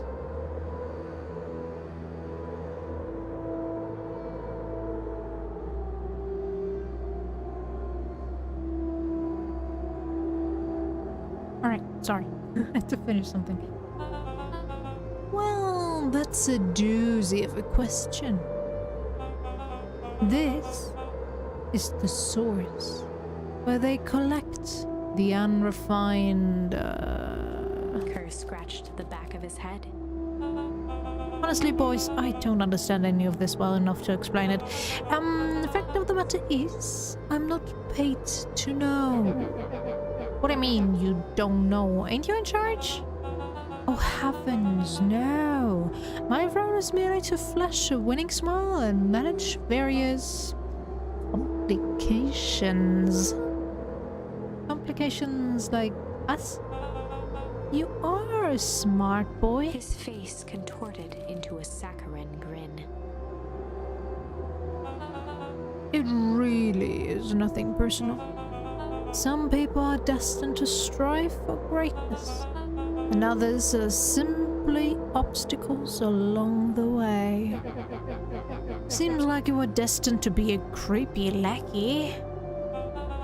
The point is that we all play our part in life. Mine just happened to be a lead in a role of a lifetime.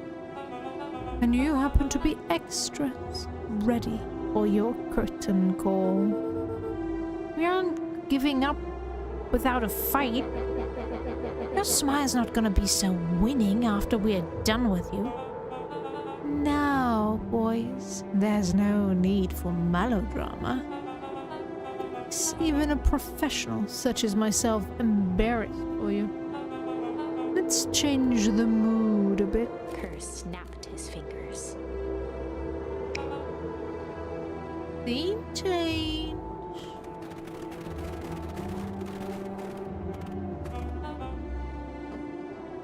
There. That's better. Deal with them. Iggy turned to Luka with a sly glance.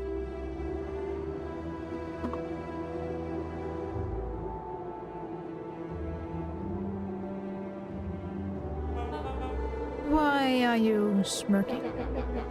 Because I have a box full of fireworks, and you don't.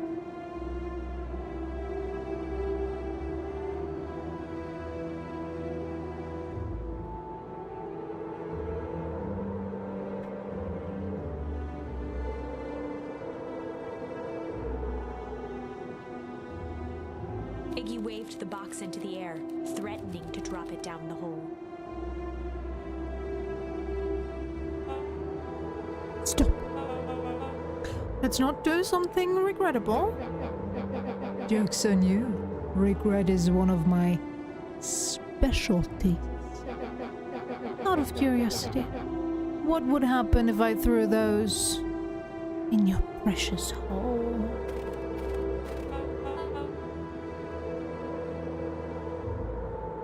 Nothing. Nothing at all. You're a terrible liar. I'll have you know, I'm an exceptional liar. Blub. That's fine enough. Iggy plucked a single bottle rocket from the box and held it up with reverence. Stop, you fool. Call off your goons. After a long pause, Mr. Kerr flung up his hand with frustration. Very well. You all can head back for the night. It's been a long day. I'll handle these two from here. Mr. Kerr sighed into the frigid air. It's just on us now. Iggy, you can put that down. What? Like this? With a nonchalant flick, Iggy tossed the firework into the hole.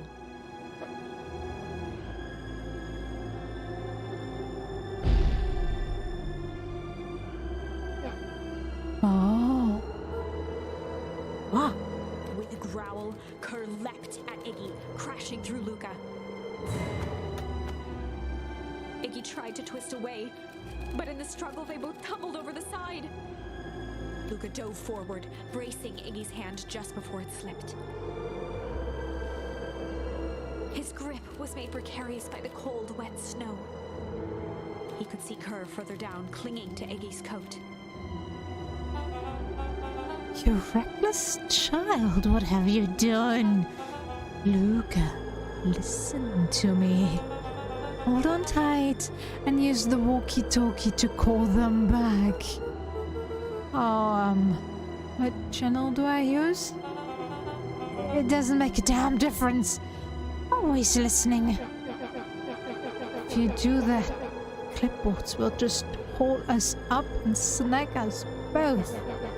The only way to get out of this is if Kerr is out of the picture.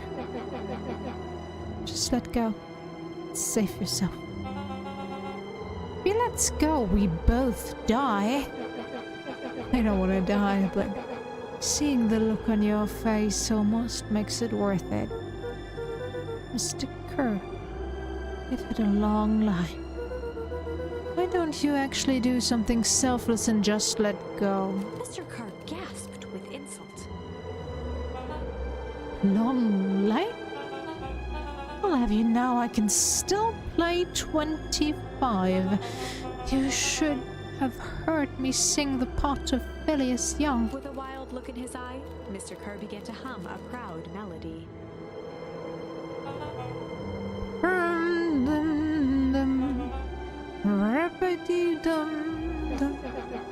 Wow, can you believe this guy? Luka's hand began to cramp. His voice began to crack. Just let go. No can do. You have to save your friend, you'll have to save me too. Look at me. It's okay. Luka felt Iggy loosen his grasp. You aren't going to kill your friend like that, are you? Every muscle in Luka's body burned. I'm not his friend. Yes, you are. Nah, I'm just a no-good bully. Like you. Her. Iggy, no! Luka felt his hand slipping. And I told you what you need to do with bullies. I can't. It's the only way out of this mess. 2 birds with 1 stone. Makes sense for us to pull together. Wackadoos travel in packs. A calm settled over Iggy's face. Luka, let me do this. Iggy's voice was colder than the bitter air billowing from the chasm. Let me do the right thing. For once. Luka had no choice but to...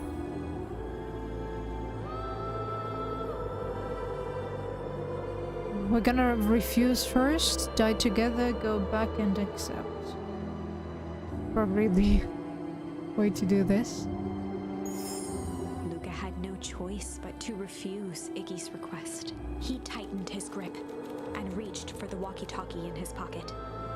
A wild delight crept onto Mr. Kerr's face. That's a good lad. Now, radio for help. Iggy begged Luka with his eyes one last time, but Luka pressed the button and called out. We need help. Mr. Kerr is in danger. It wasn't long before they were once again surrounded by clipboards. Mr. Kerr sighed with relieved frustration. There you are. You really are a worthless lot, aren't you? Mirror, now. A clipboard dutifully produced an ornate ivory hand mirror, and Mr. Kerr began preening his tousled hair. Ah, that's better. Mr. Van Horn, I applaud your sharp thinking under duress. I'll put in a good word for you with the founder. Take them away. A swarm of hands overpowered Luka. The last thing he saw before a cloth bag was pulled over his head was the defeated look on Iggy's face. Sorry, Iggy. The end. I think this was one of those times where doing the right thing was the wrong thing.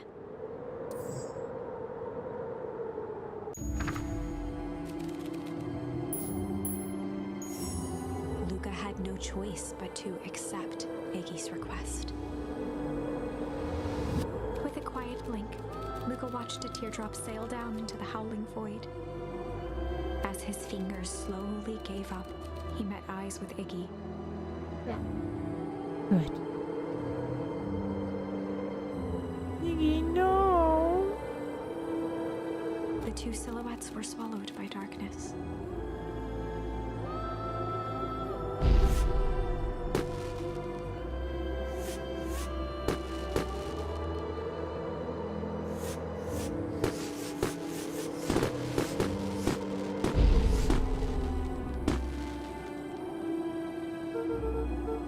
Hell of a goodbye, Iggy.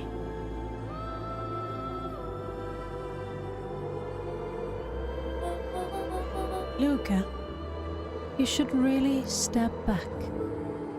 What? Quickly.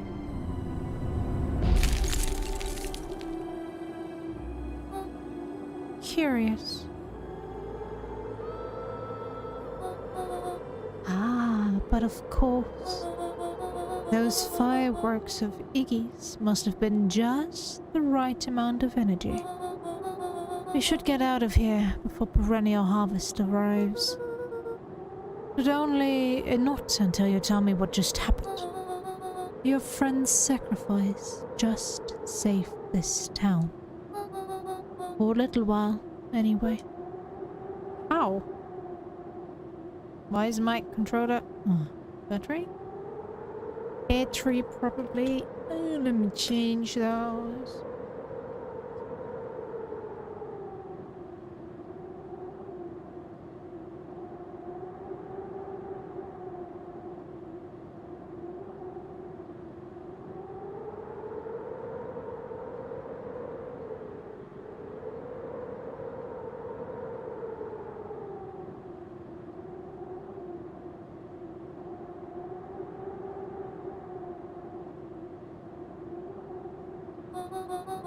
Tempus liquamine is a peculiar substance. It can change the relationship between matter and time itself, but doing so requires unfathomable energy. In a closed system, that energy can only come from its surroundings. A useful side product of this property being by adding precisely the correct amount of energy to it, one can create a cryogenic cascade. So the gunk makes things cold and the fireworks make the whole freeze over? That's one way of putting it, yes. As dumb luck would have it, the fireworks weren't strong enough to generate a runaway reaction.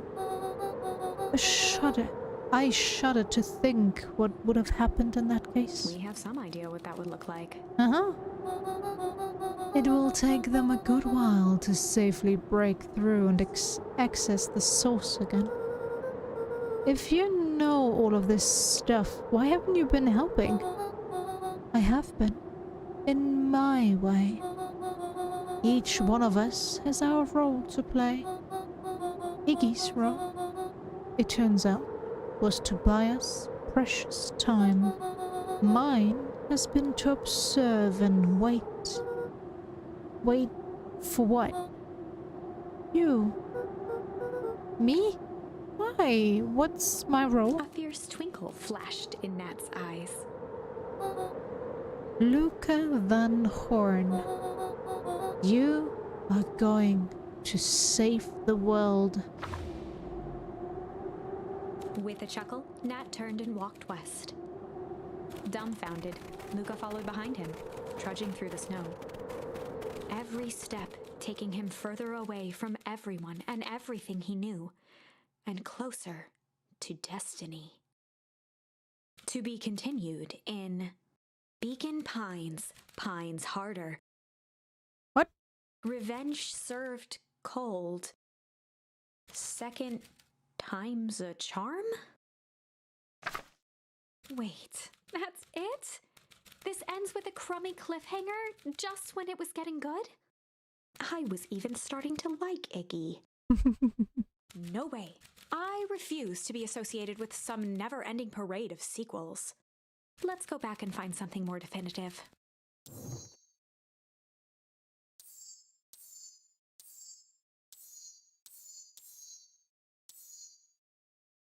Okay, so here.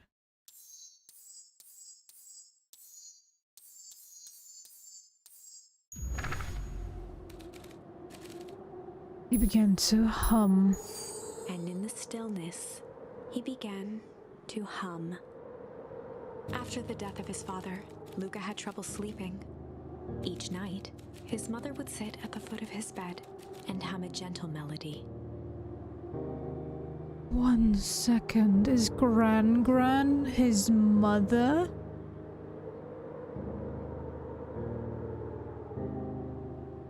It's not Juniper. It's that Eleanor. Who just turned way older.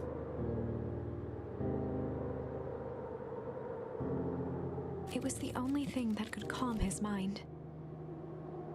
The only thing that, however briefly, could make it all seem okay.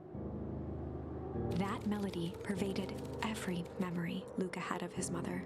Hi Michaela, how you doing? Hope you're feeling better today. Tired as always, but doing alright.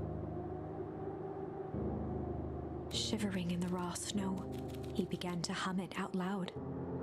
Apparently we're quite close to the end actually. Kinda sad.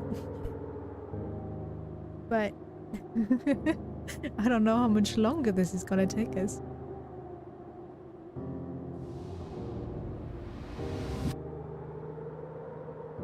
I'm glad to hear that.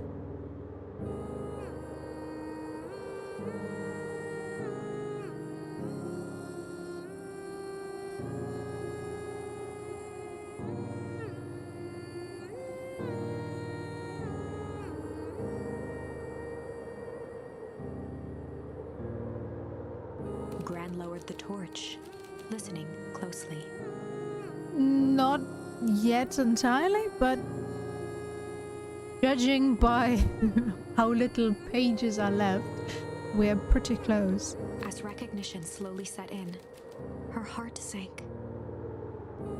Those countless nights of consolation, the incomparable loss they shared together.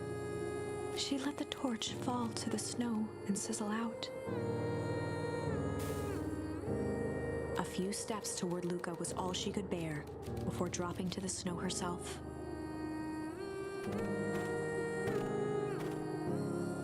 Through a flood of tears, she began to hum along, note for note.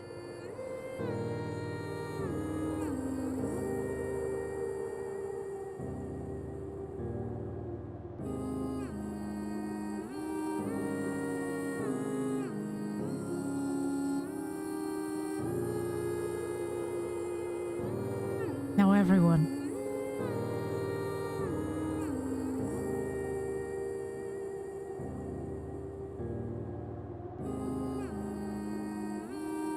Am I supposed to press a button? I don't want to interrupt them. Well, Luka lifted his head sad. in astonishment. The last time he heard that melody was the last night he saw his mother.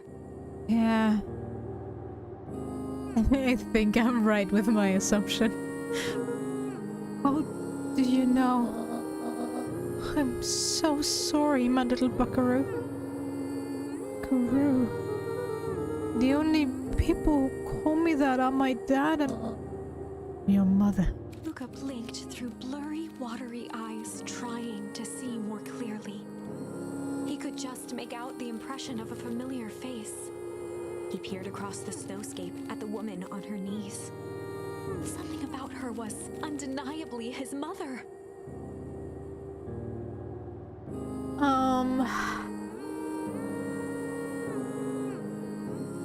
I'm gonna give it another hour, I guess. I do want to go to bed early today, but on the other hand, I do want to finish it as well, so can't say a definitive answer, but I'm gonna try to finish it within an hour, I hope, and then take tomorrow off, because, well, it doesn't really make sense to start a game for one day, unless you have an idea what to play one day.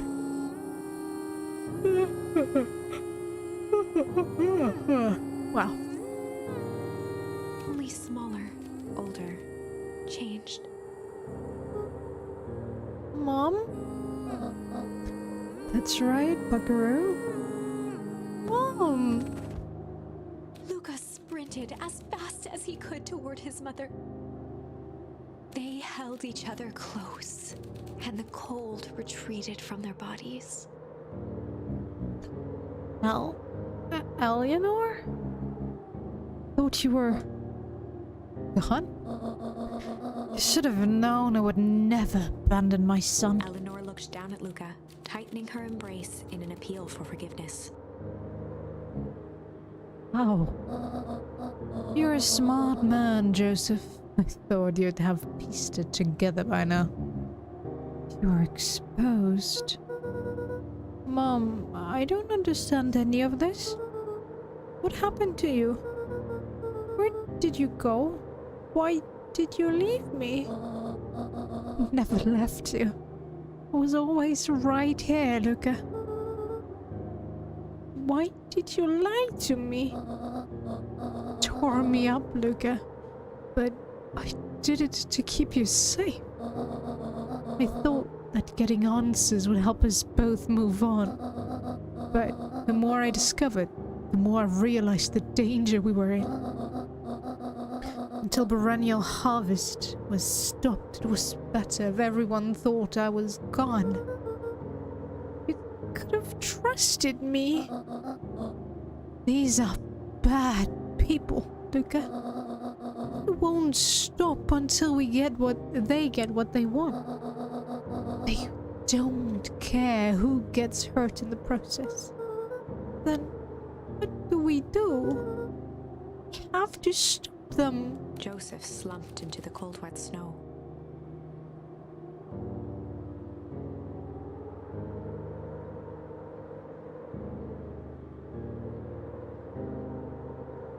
Go ahead. I'll answer when I have the time, I guess. When I noticed your question. Just, yeah. Can't be stopped. This is too big. Try beating them at their own game. I'm done fighting fire with fire. For the first time in a long time, her voice felt like her own again.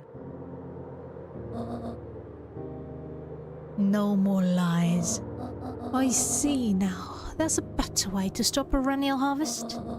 The cold, hard truth. Luka gazed down at Nuncreed with pity. He looked small. Joseph stared into the snow, as if searching it for answers.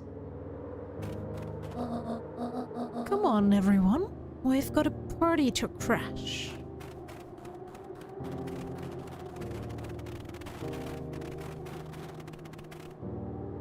We're just leaving him behind, alright. don't understand. He always wins. Chapter 9. The Devil You Know. 7 months ago. Eleanor Van Horn crept down the maze of sterile hallways under perennial harvest. She stopped in front of the large steel door marked Deep Engineering. No turning back now. She raised a trembling hand. The stolen keycard worked as promised, and the door buzzed open with mechanical efficiency. She was immediately hit with the smell of disinfectant. It was some sort of laboratory. In one corner was a desk covered in papers. Across the room stood a tall metal pod with hoses protruding from its base. She rushed to the desk and began shifting through the piles of papers. They were experiment reports on something called Tempus liquamen. There were dozens of them, every one stamped failed. Eleanor heard the sharp echo of footsteps approaching. She was out of time. Her eyes scanned the room, eventually landing on the strange pod. Muttering a curse under her breath, she dashed over and dove inside.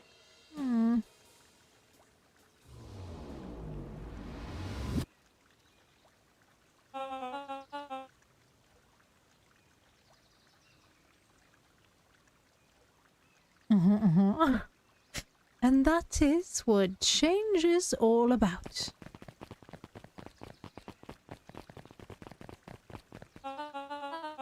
Grabbing the future by the scruff of the neck and making things happen. Change is a choice. I am tickled pink that we will all be making that choice together. How great is that? This man is a liar. Excuse me? Or you will not. This town has a dangerous secret and perennial harvest only exists to keep it hidden. Nonsense. They picked up the whole damn town and moved it right under our noses. You aren't making any sense, dear. Mr. Kerr addressed the crowd with a sarcastic tone. Imagine such a thing. It's absurd and just plain impossible. They promised they could fix the foul harvest. They told us they would clean this place up. We just had to leave town for a few days. But while they had us evacuated, Mrs. Hartford, I'm afraid I'm going to have to ask you to. You're afraid of a lot of things, aren't you? You sniveling little worm. This is growing tiresome. A little help, please. Don't you all see? This festival is a sham. An excuse to have the whole town gathered in one place. They are planning something awful. We don't know what, but these people are wicked. Don't listen to her. She has absolutely no proof. I am the proof. I'm Eleanor Van Horn. Whispers filtered through the crowd. Well, aren't you just sneaky as the dickens? We all knew Valentine's fertilizer was too good to be true. And now this whole town is paying the price. Ladies and gentlemen, I am so sorry about this disruption. My associates will take this obviously disturbed woman somewhere comfortable so that she can get the help she needs. She's not the one who's disturbed. You two-timing clown. You all know there's something wrong with this town.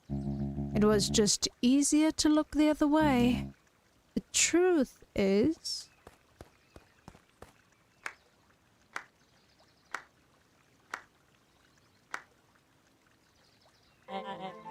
That's quite enough, Mr. Nuncreed. Oh, Solomon is the dad, huh? Okay. Okay, so the premise is that there's at least one-sided interest, or both? Hit it off? Okay, interesting. Torment dragged on Joseph Nuncreed's face. Yes, sir. Take them away. No, I want them to see this. The ever-tempestuous Eleanor Van Horn.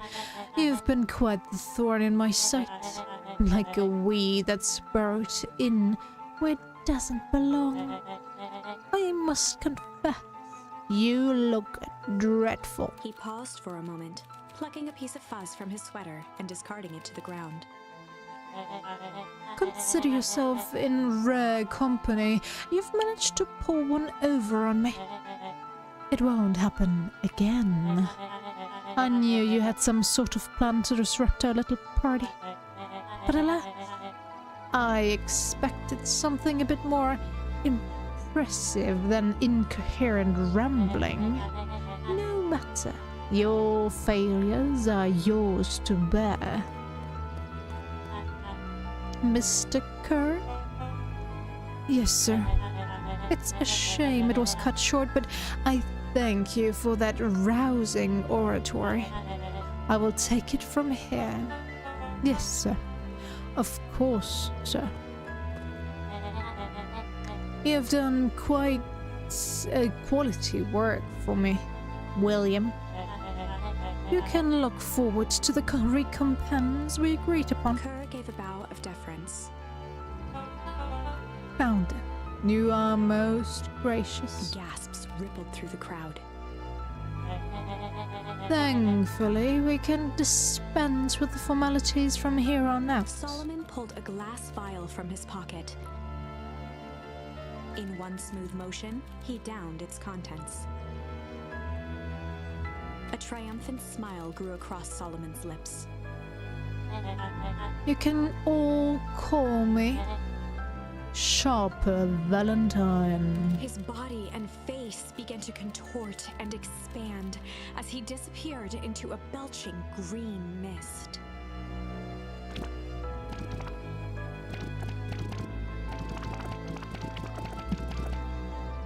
A hushed horror gripped the crowd. This is a story about change. Alright, don't worry. It's probably the case. No! Ah, so you didn't see that coming.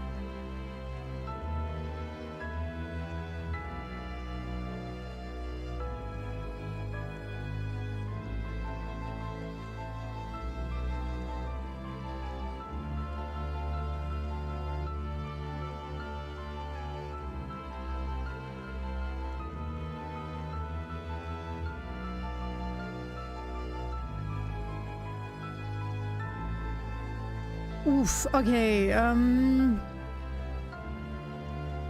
the thing is...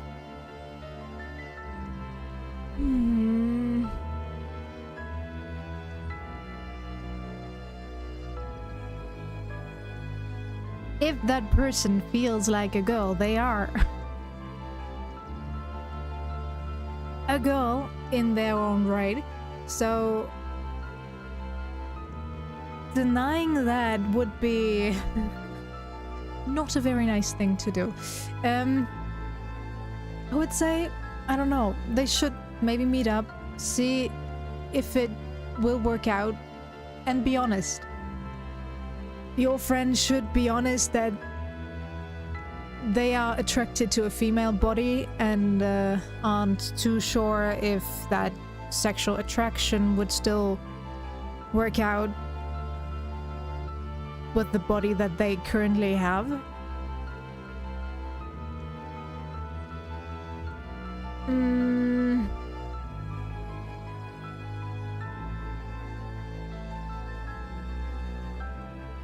But I would think that if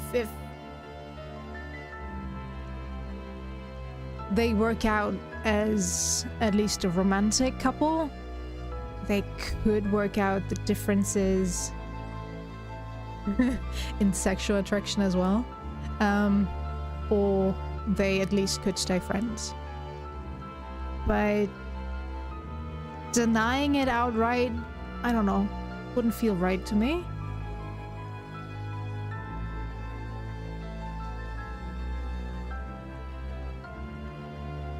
They should give it a try, and if it doesn't work out, because apparently they like that person very much, so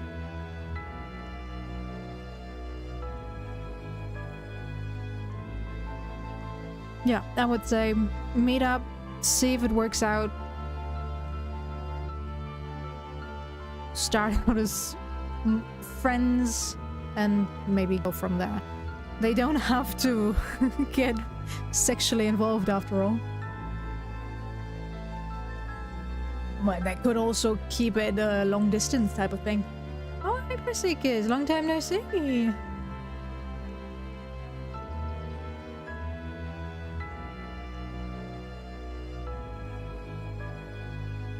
Oh, okay. Disney Speedstorm. Gonna check it out. Thanks for the info.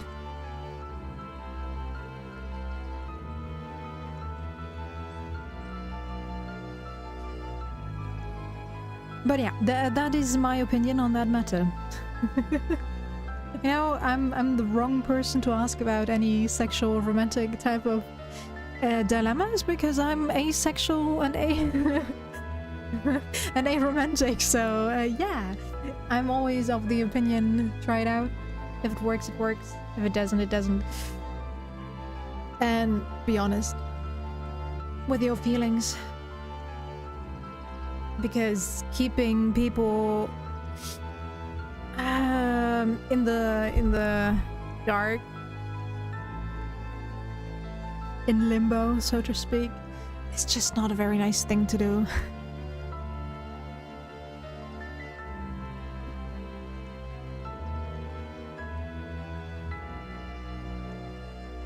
So you didn't see that coming.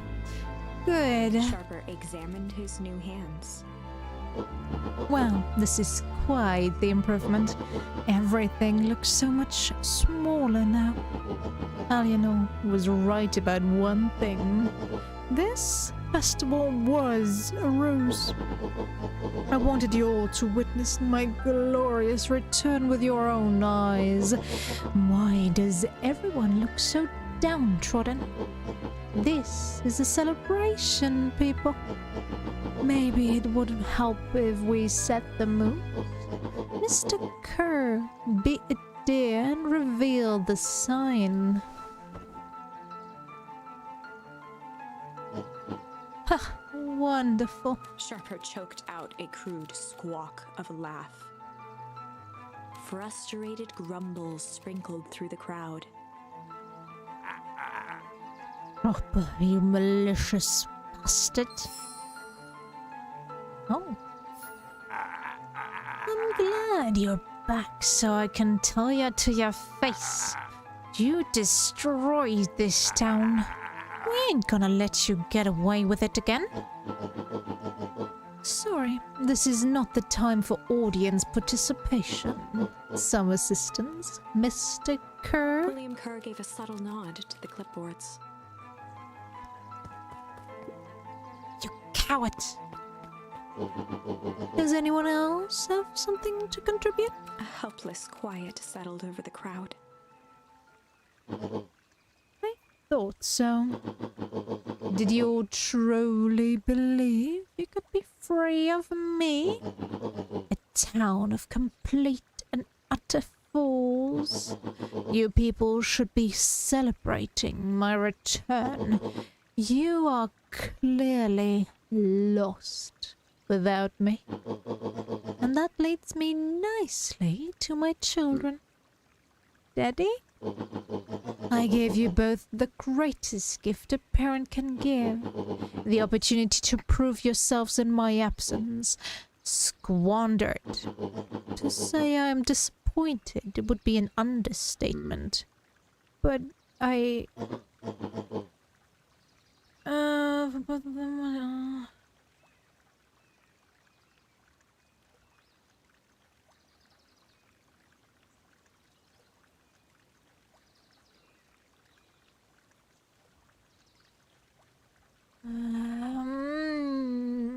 well,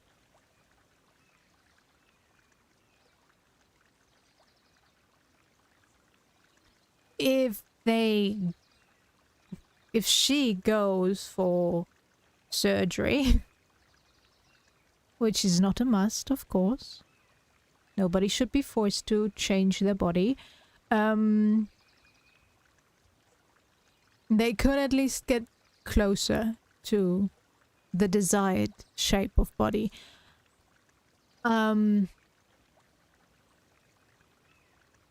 So you can't say that it doesn't work out necessarily. And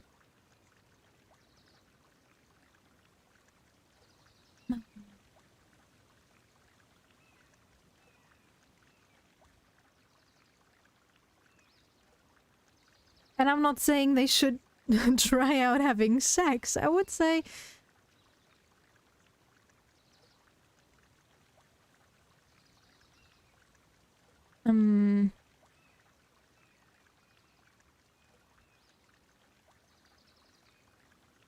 your friend should be honest about how they're feeling about all of this. That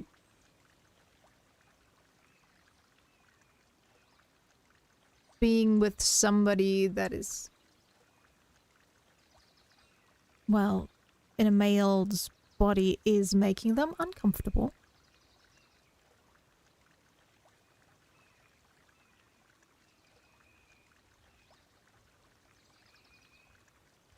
Or, well, the thought of it is making them uncomfortable.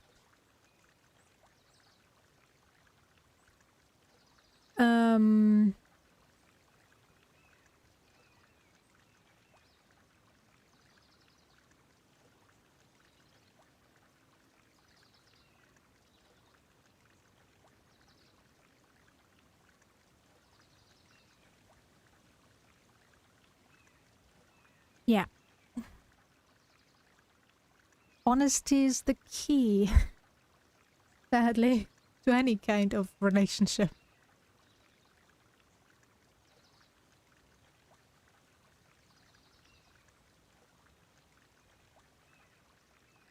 But I would still say your friend should give it a chance.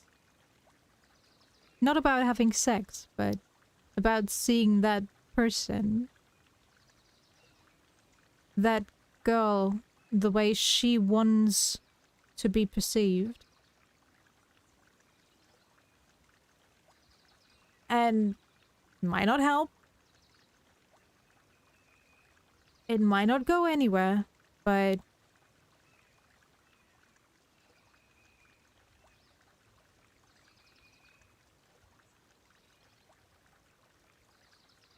yeah.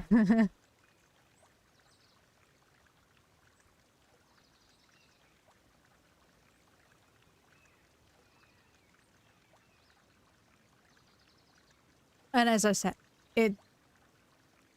they shouldn't meet up and be like, all right, let's try having sex to prove ourselves that it works out. Now, if anything, meeting out, getting to know each other in real life, because real life and online are two different types of situations.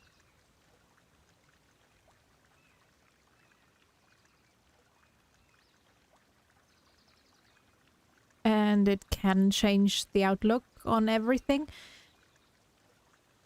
Which, of course, could also be denied by her if she's not ready to show herself yet.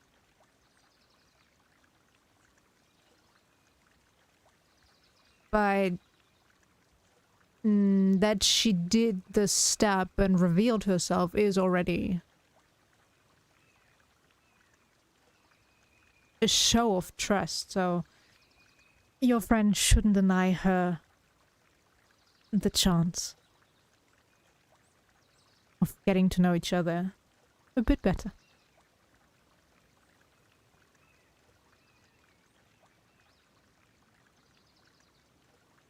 Silence, Augustus. An adult is speaking. I don't know which is worse, a son who is completely hopeless, or a daughter with such potential who inevitably lets me down.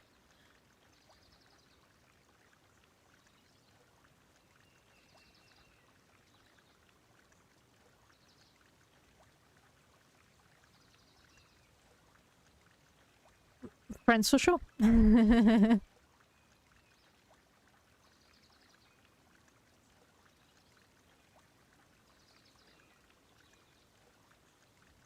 You know,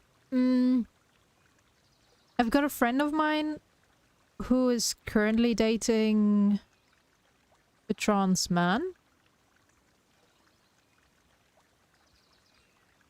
If you want, I can connect you two and you can talk it out, or get your friend connected to him. Sure, in this case, female body who is feeling more as a man, but similar struggle, so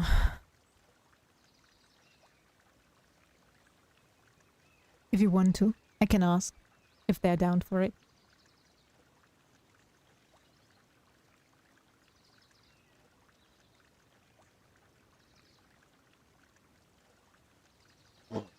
Eris, you fail me with admirable consistency. Alright.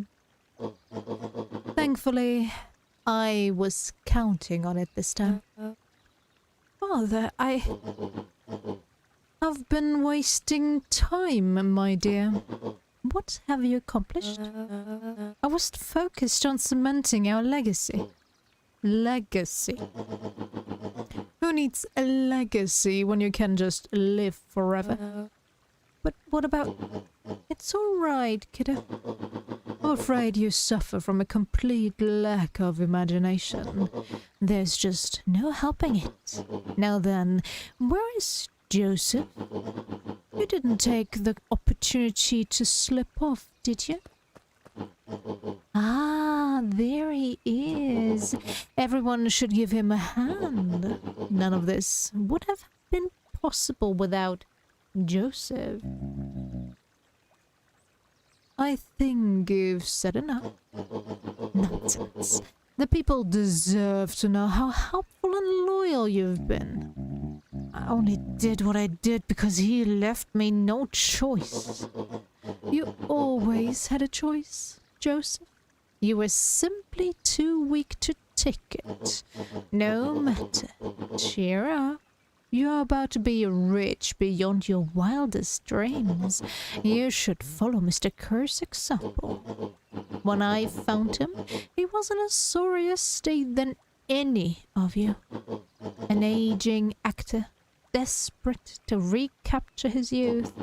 He played his part, and soon he'll be able to play the leading man again.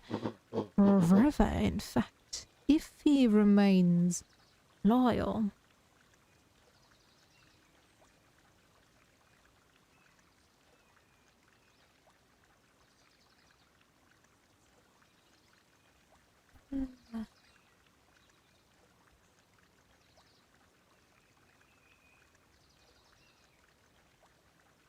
You know, I don't think it's wrong per se.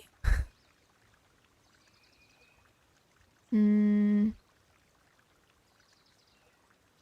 I would say it's better to feel sad about it than to be wronged, feel wronged. You know how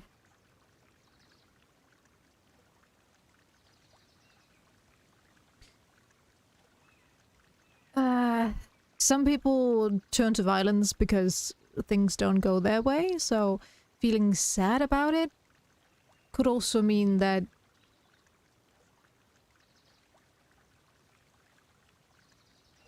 in the moment you can't see it as a possibility, but it could work out. But per se, being sad about something not working out, why should that be a bad thing?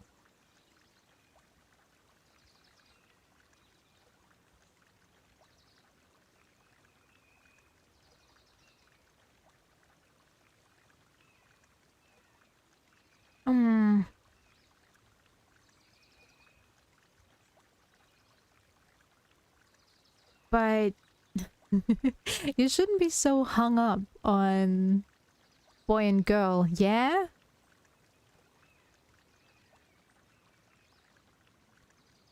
Gender over sex, now I just need to remember which is which.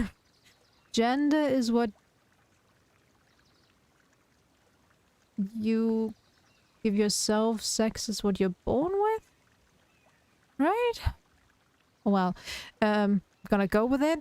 If I'm wrong, I'm wrong. Otherwise, one thought so.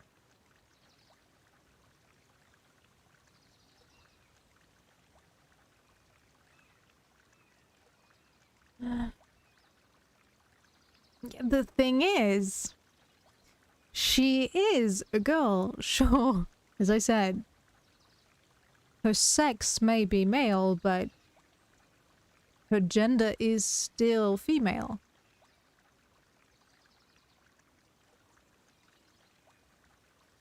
So yeah, I see how it might not work out because of sexual attraction. And how it could be seen unfavorably. But getting stuck on the thought that just because it's a body with the male sex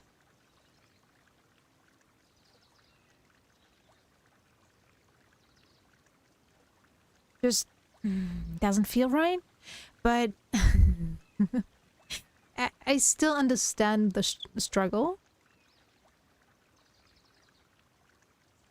That there definitely needs to be the interest in to exploring the body when you want to have sex, when you want to get physically intimate.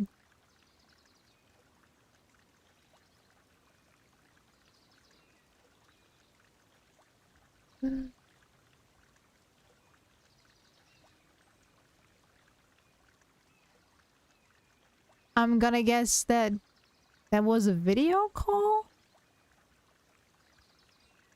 for the reveal.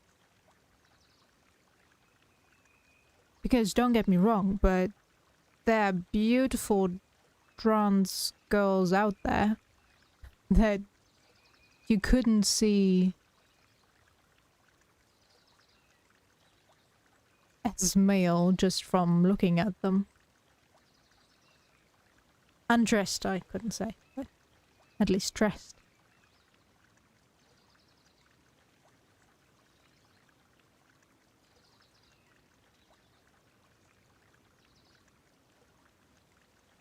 And overall, I think, but as I said, erase.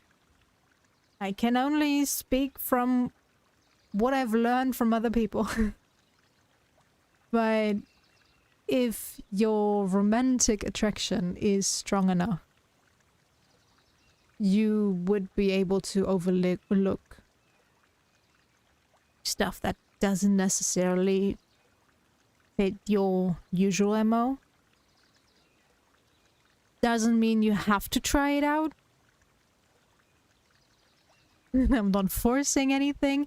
As I said, be honest with the girl. Say, hey, I'm flattered, and as a person, I could see you as as a romantic partner, but currently not physically. I don't know. Be honest. I know it's hard.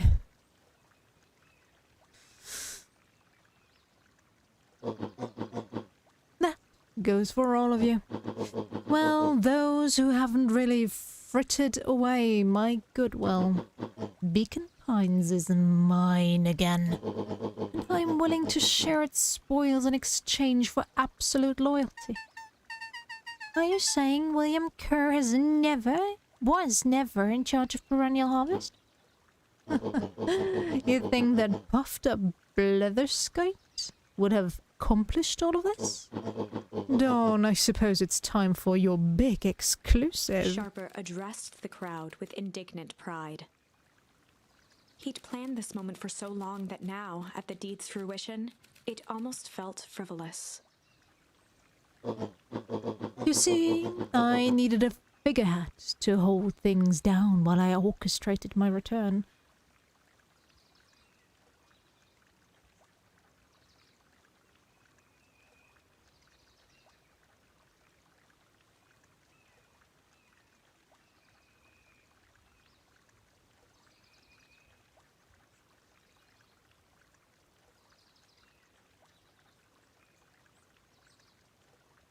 It's a whole thing, for sure.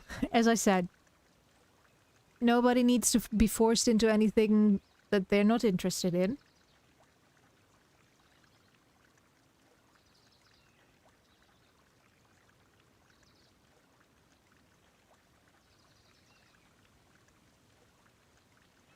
But overall,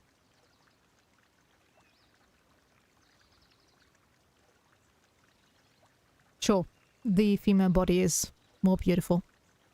Let's be honest. Your penis and sack definitely isn't the most beautiful part of any human body. But it's still only minor differences.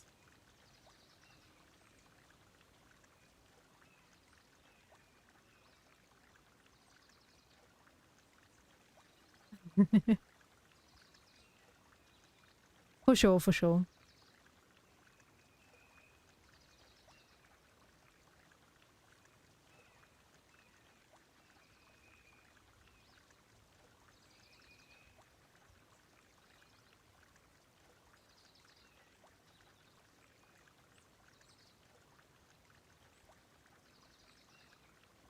I would say it was a bit unfair from her to not reveal it first, but on the other hand, I can understand that if you feel attracted and you know that's gonna be a deterring factor, you don't want to reveal it too early and ruin your chances entirely. I think she hoped that they were close enough already that it would work out anyway.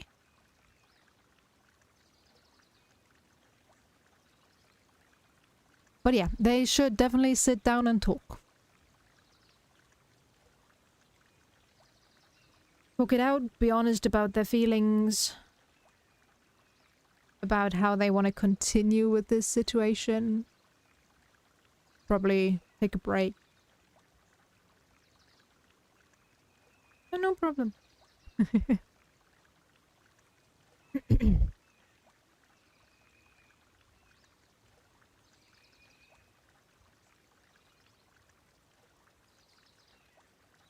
I hope I could be at least somewhat helpful. As I said, error ace. I can't speak for anybody else.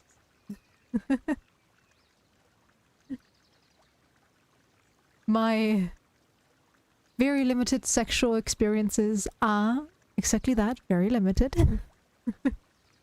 And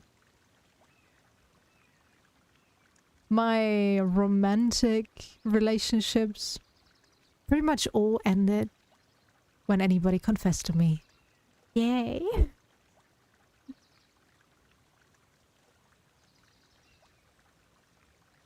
So yeah. Forever alone. You see, I needed a figurehead to hold things down while I orchestrated my return. Someone to misdirect, lie, and bilk this town for a spell. So I invented William Kerr. Take your bow. You've earned it. Mr. Kerr flourished a preposterously elaborate bow.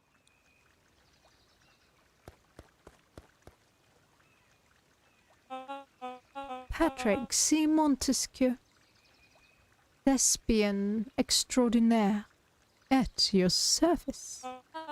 Founder, I just want to thank you again for this opportunity. It truly was a role of a lifetime. Wait, so this Bill Kerr was a patsy the whole time? Now that your secret is out in the open, what's to stop this town from rising up against you? Oh, that's the delicious part. Fear. Thanks to our clipboards, I know what each and every person this town fears most. And I will make those fears manifest for anyone who steps out of line. The choice is simple. I am not afraid of you. Ah, the young hero. I've kept a keen eye on you, boy. You and your friends made a habit of disrupting my plans. What a pity. If things would have gone a bit differently, you might have had your moment of triumph. But that's fate for you. You can't do this. Oh, but I can. I have won. Never underestimate what a great man can do given time. And now, time is my plaything. Perhaps the most expensive thing I've ever bought. But well, worth it. Sharper coughed up one final laugh and cracked his knuckles. Enough chit-chat. Let's get to work, shall we?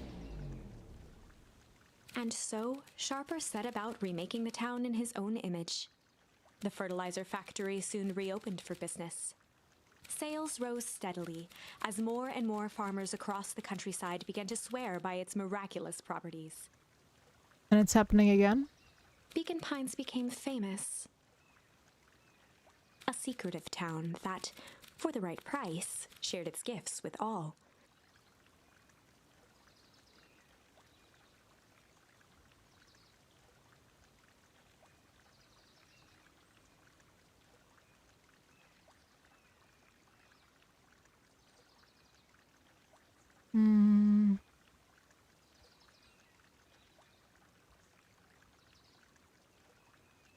I love how you have to reinforce the straightness. You know, I know. Exploring.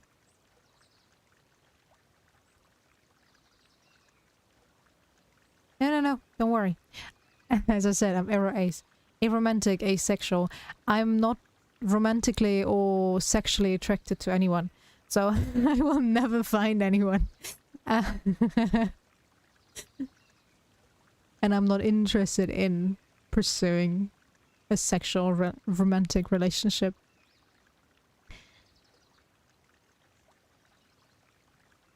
You know, there was a time when I was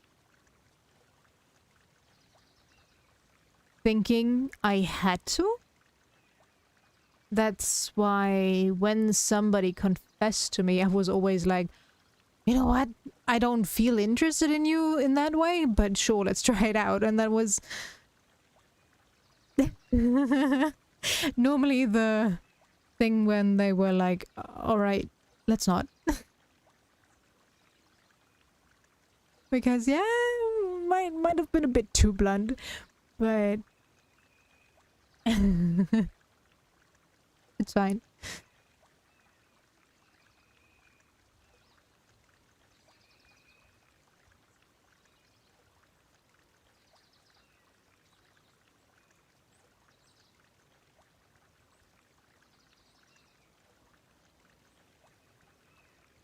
I know. But yeah,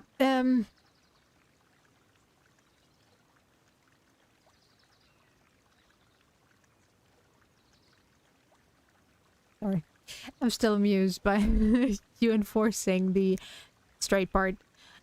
Now, I know straight, being interested in the opposite sex. But they just don't...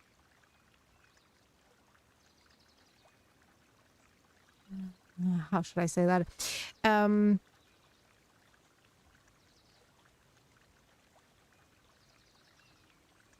See the attraction limited to the body type.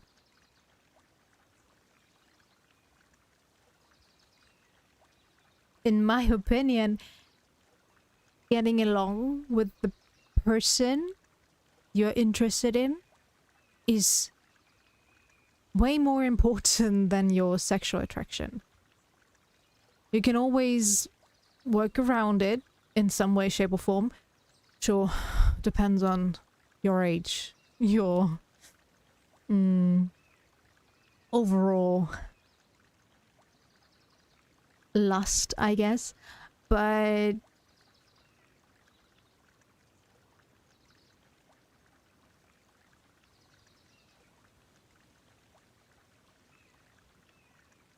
you don't necessarily have to have sex with the person with.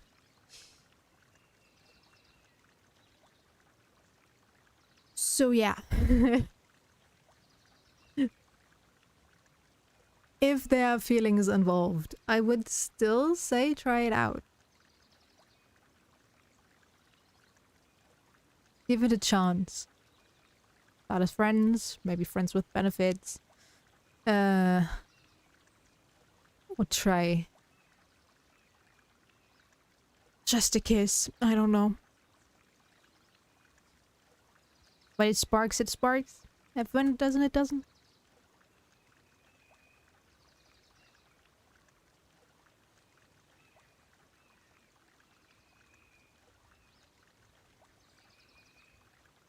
Gifts that became more and more necessary in a world where winters grew longer and longer. The end. Nod. This is wrong, but things are becoming clearer now. You can feel it, right? We can't let Sharper win. He might just be the key to this whole thing. I just kill Solomon. Okay, where do we have a different choice to make? I guess here, right? Windows to the soul. Oh, so far back.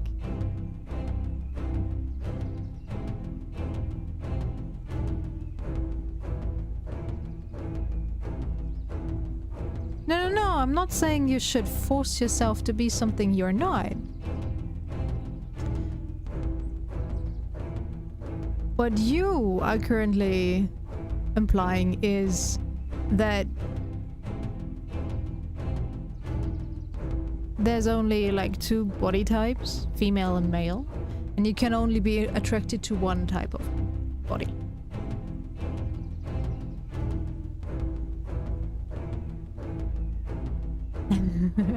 Alright. Yeah, as I said, nobody needs to be forced into anything. It's just my personal opinion that your romantic attraction to somebody is more important than your sexual attraction. as I said, my personal opinion, because I think relationships in the feeling department are way more important than your physical interactions with somebody.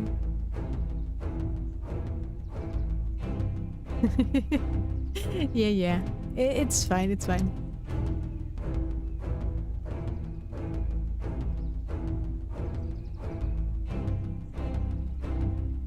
So limited.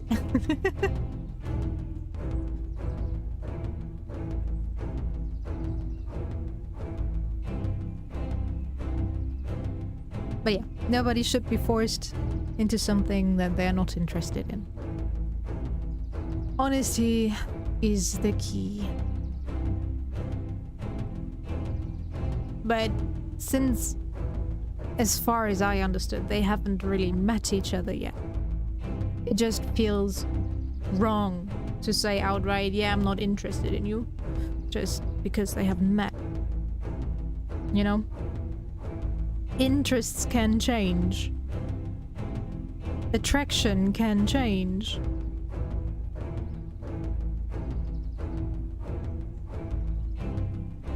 Oh, for sure. They can work it out, I'm sure. They probably just need to take a break.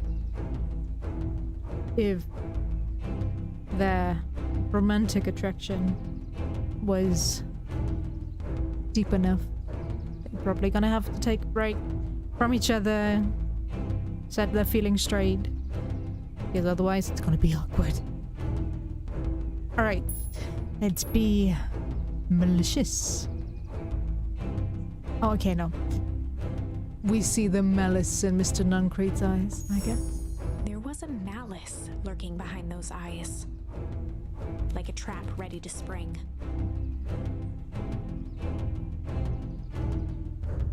Don't worry, you're welcome. Luka felt the weight of Nuncrete's hand on his shoulder.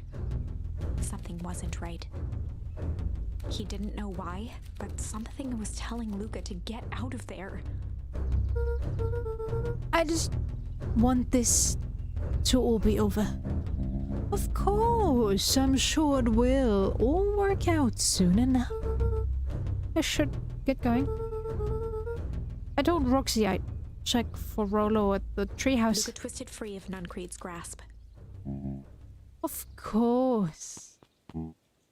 Luka, you know your dad and I were good friends back in the day.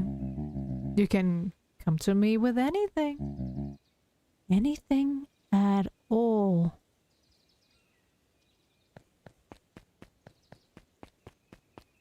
I just realized I have to stop calling GranGran and start calling her mom. Oh no. So, predictions. He looked down and muttered in a gruff voice.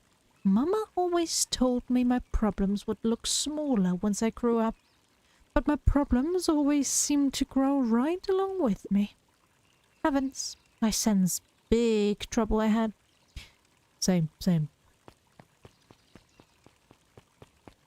So, Solomon. Should I say Sharper? These festival decorations are a bit humdrum.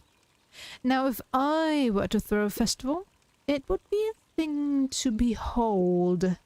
I agree. This is all more than a little sad. It's worse than sad. It's boring. What if we did a little something to spice things up?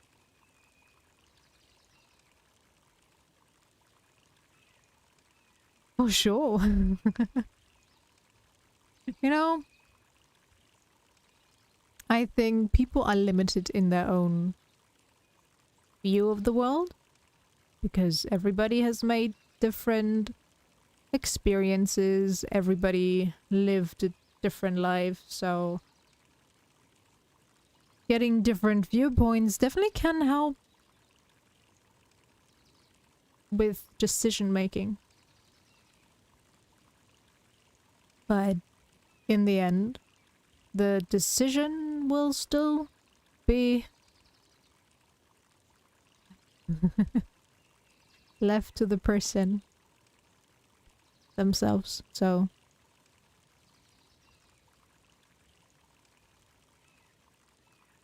Ask those opinions and form your own opinion from that. I'm listening. You know that festival sign waiting to be unveiled? It would be a shame if someone... The two scurried off, eagerly formulating a plan. I think I should have played this route sooner, I feel like.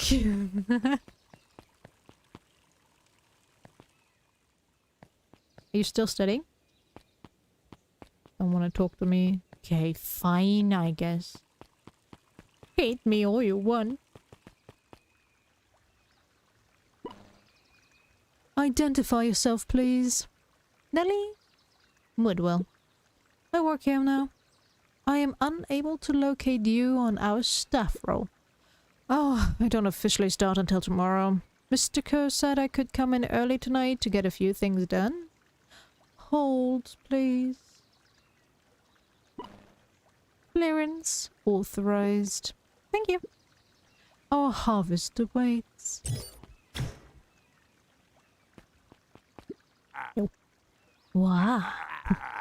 You could get a wrench to the noggin sneaking up on a guy like that. Don't scare a man while he's junkin', sonny. Evening, Jov. Isn't it kinda late to be junkin'? I might as well ask the same thing of you. Find anything good? Bah. Ever since Perennial Harvest moved in, even this junk is trash. You can learn a lot about a person by looking at what they throw away. With this bunch, it's all shredded paper and coffee cups. Well, I'd better get going. Not very environmentally friendly. Bad company. I didn't see anything. Didn't see nothing if you didn't see nothing. See what? Exactly. Okay. You don't want to know my opinion this time around? Sure, sure. Yo. What, he wants to talk to me? I'm hurt.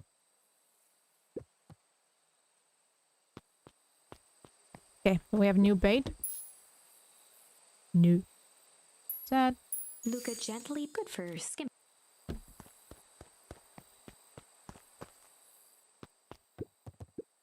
Hey, Justin.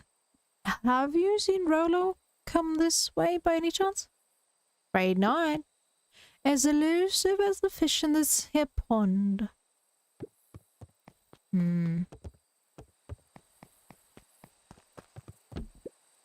Rolo? He aired a long holler into the woods. Rolo!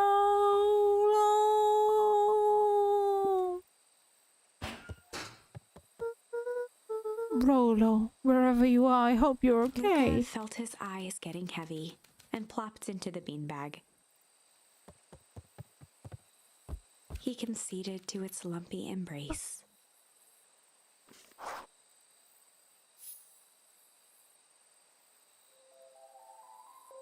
Once again, Luka found himself in a vast black expanse. That's the end of this route already?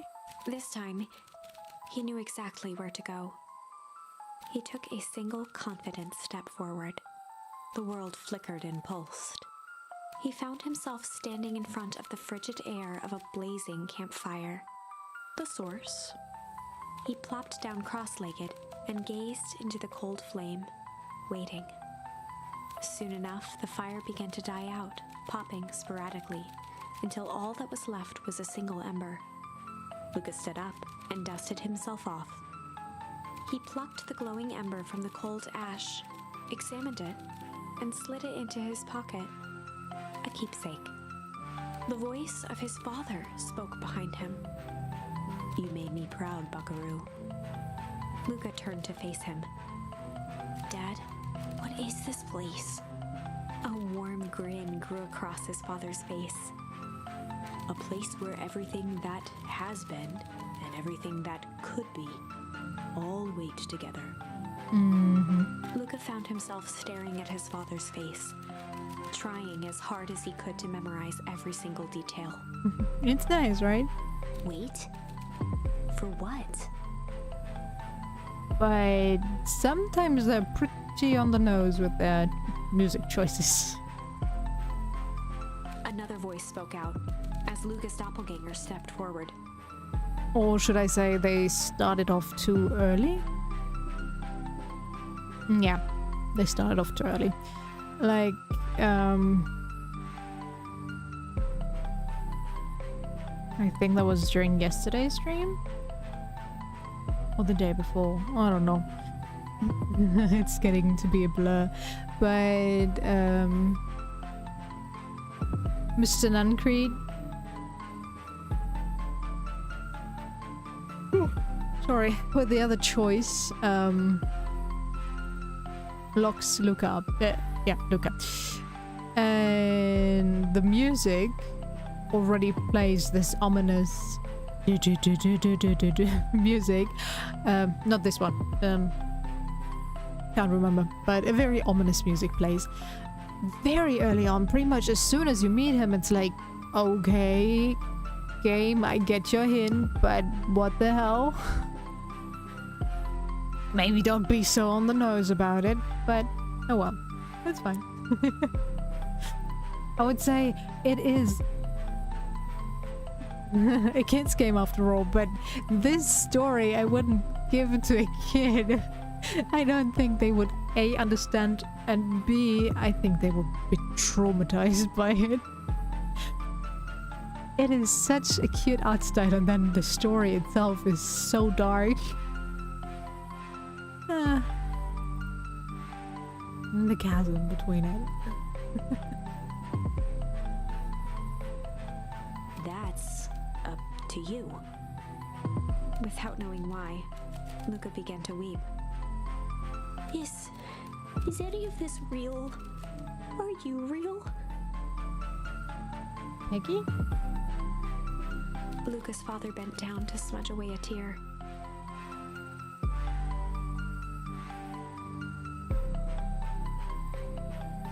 Yeah. Yes, okay. Whisker. Peggy 16. Do you work with Peggy? I thought Peggy was an American thing. Or is that no. Is that a British thing?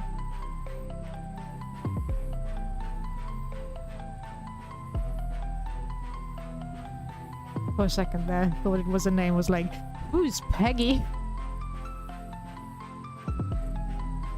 Alright. What are your ratings? We have 0, 6, 12, 16, and 80. 18. 80, right. 18, that's it. No, most Disney movies are 6. And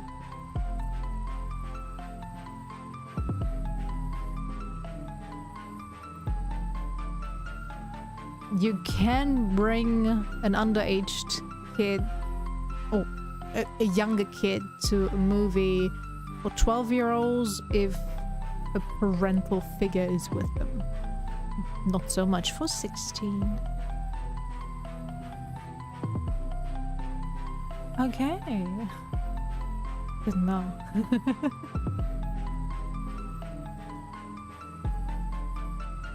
Oh. We went for the German solo ride, I guess. What's that for? No, now you've made me curious.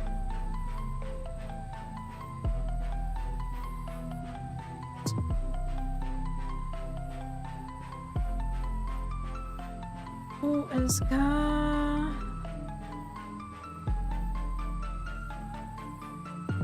Unterhaltungssoftware Selbstkontrolle. Ah, I see.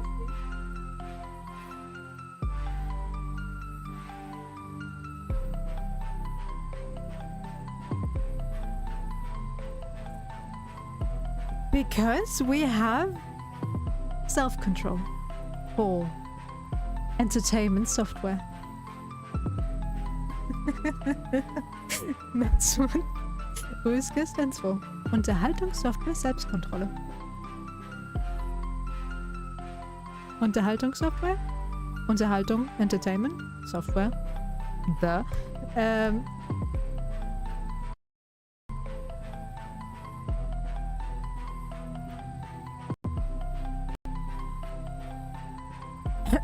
Thank you. Yeah, that's USK. USK.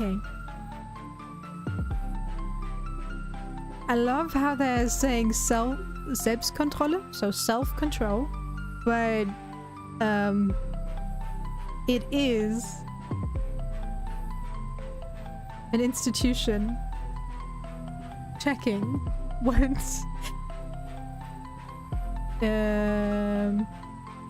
what age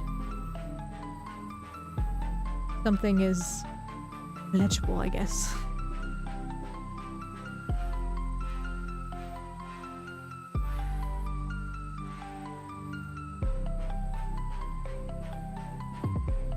But I have no idea. Probably because we had the USK before Peggy was a thing.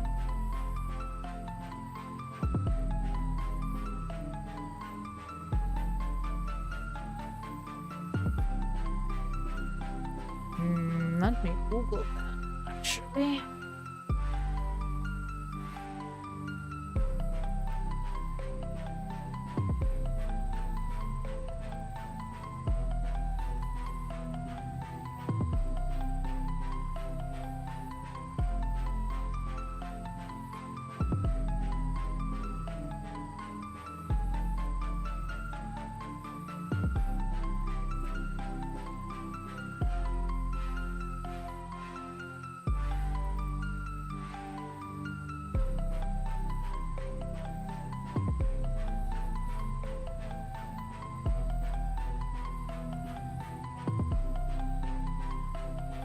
Okay, so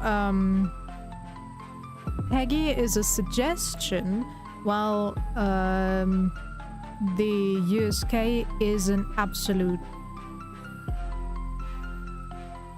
Apparently, at least in Germany, we handle it this way. We have Peggy, so to speak, but the USK is stronger.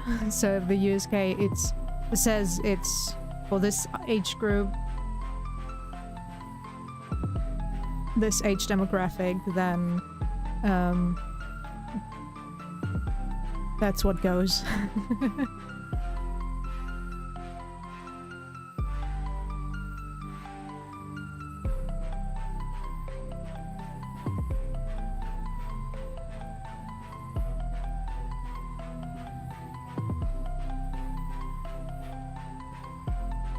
Which makes it even more funny. More what they chose to name it, but oh well. But USK is only for games and FSK is for films. It's probably Film Selbstkontrolle, but don't know.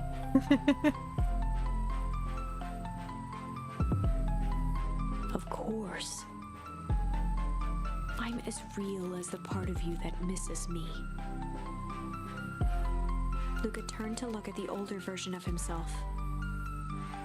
And you? The doppelganger choked back tears. I'm as real as the part of you that's angry he's gone.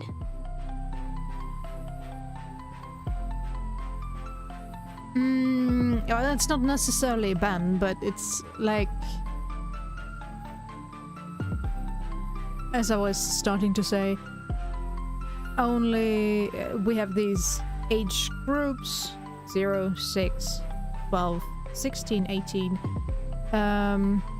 There's only the difference that a movie or game with the USK 12, it can be watched slash played with a parental figure or next to you, basically. You're allowed to. But that is not the case with 16 or 18.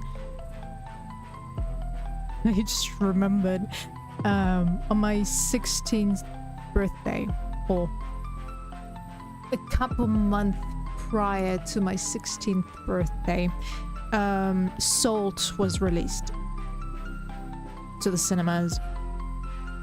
I feel even older. And well, I wasn't 16 yet, but it had an FSK of 16. And I wanted to go there with a friend who was even younger than me by a couple more months. I was like, okay, gotta dress up, gotta wear makeup to make sure that I look old enough. What did they do? Well, they controlled my ID. And I was like, you're not 16 yet, right? I'm like, not yet. Couple months to go. Come on, it's like 4 months. Let me in. No can do. It's like, what would happen in those 4 months? Nothing.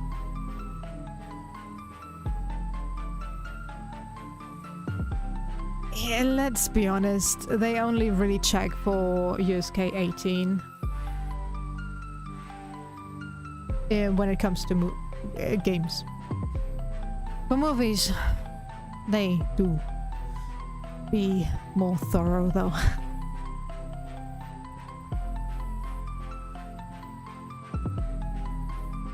Does that make sense? Through his tears, Luka laughed. I think so. His father pulled him in for an embrace. Time to go, buckaroo. Luka was startled from his dream by a banging on the floor. Are you in there? A commanding voice rumbled from below. Just as Luka sprang to lock the entry hatch, the door knocked open. Chapter 5. Dangers big and small. Luka stumbled back. He heard the rope ladder creak under significant weight. Keeping his eyes fixed on the hatch, he inched backward to the balcony. As his hand grasped the door handle, Luka froze. A large figure clumsily wriggled up through the hole.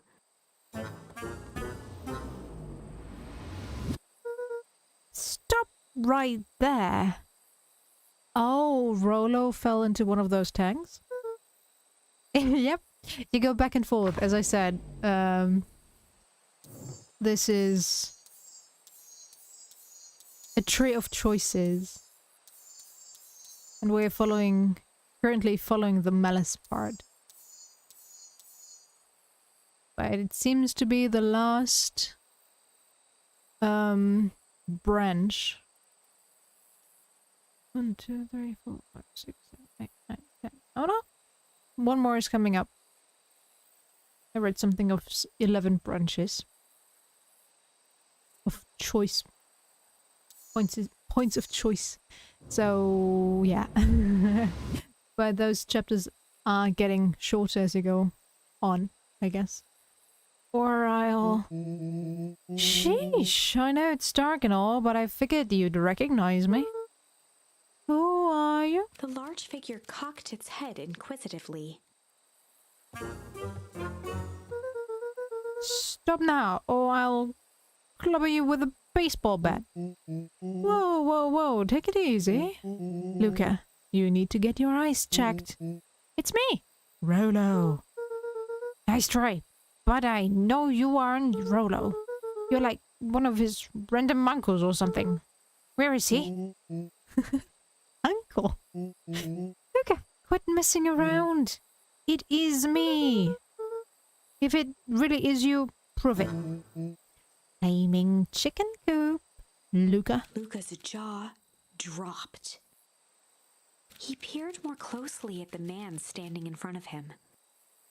Something about him was undeniably Rolo. I just realized the poor dude aged and pretty much lost all of his childhood.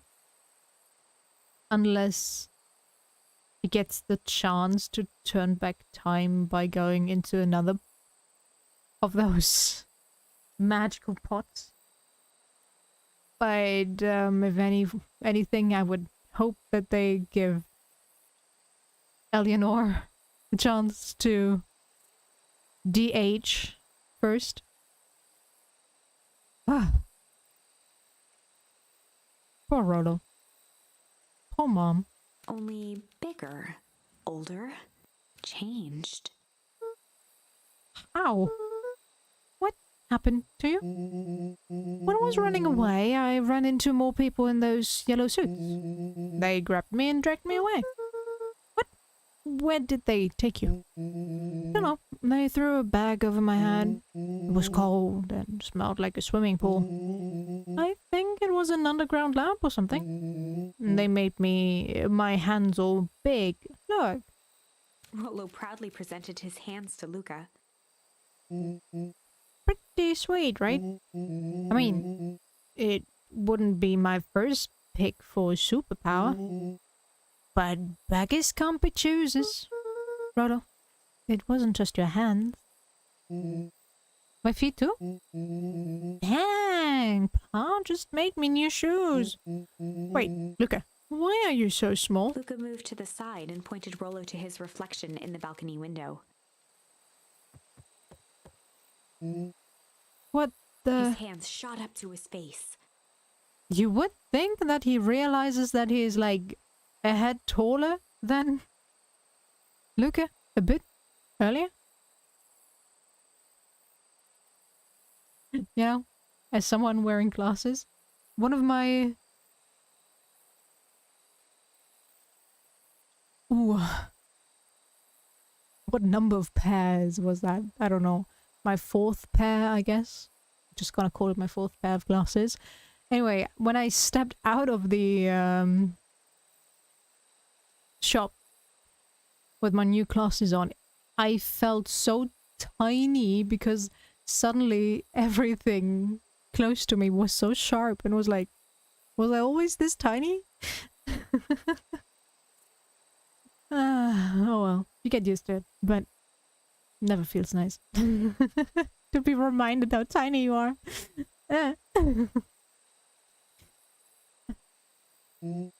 Holy Toledo! Rolo, what did they do to you? They made me drink some sort of green GranGran. Ew. Actually, it wasn't too bad. It kind of tasted like licorice. I passed out and woke up like this. And then I sort of smashed open my cage in this game. Whoa, you smashed open a cage? Kinda.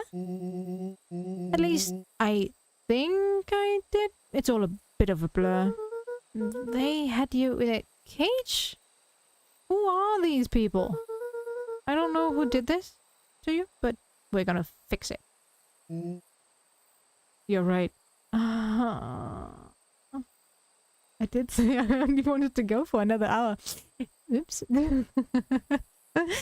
Fix it? You know what? I'll play...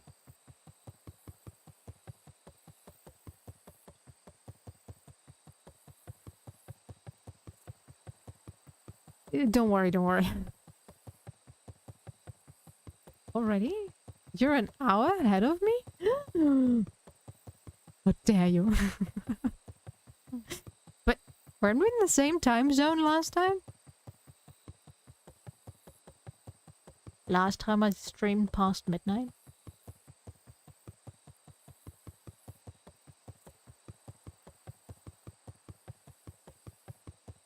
For me, it's 10 p.m. Well, almost 11 p.m.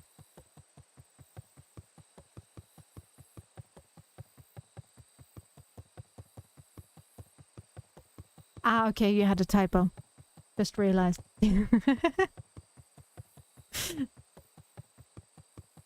This is awesome! Well, I'm just glad you're safe now.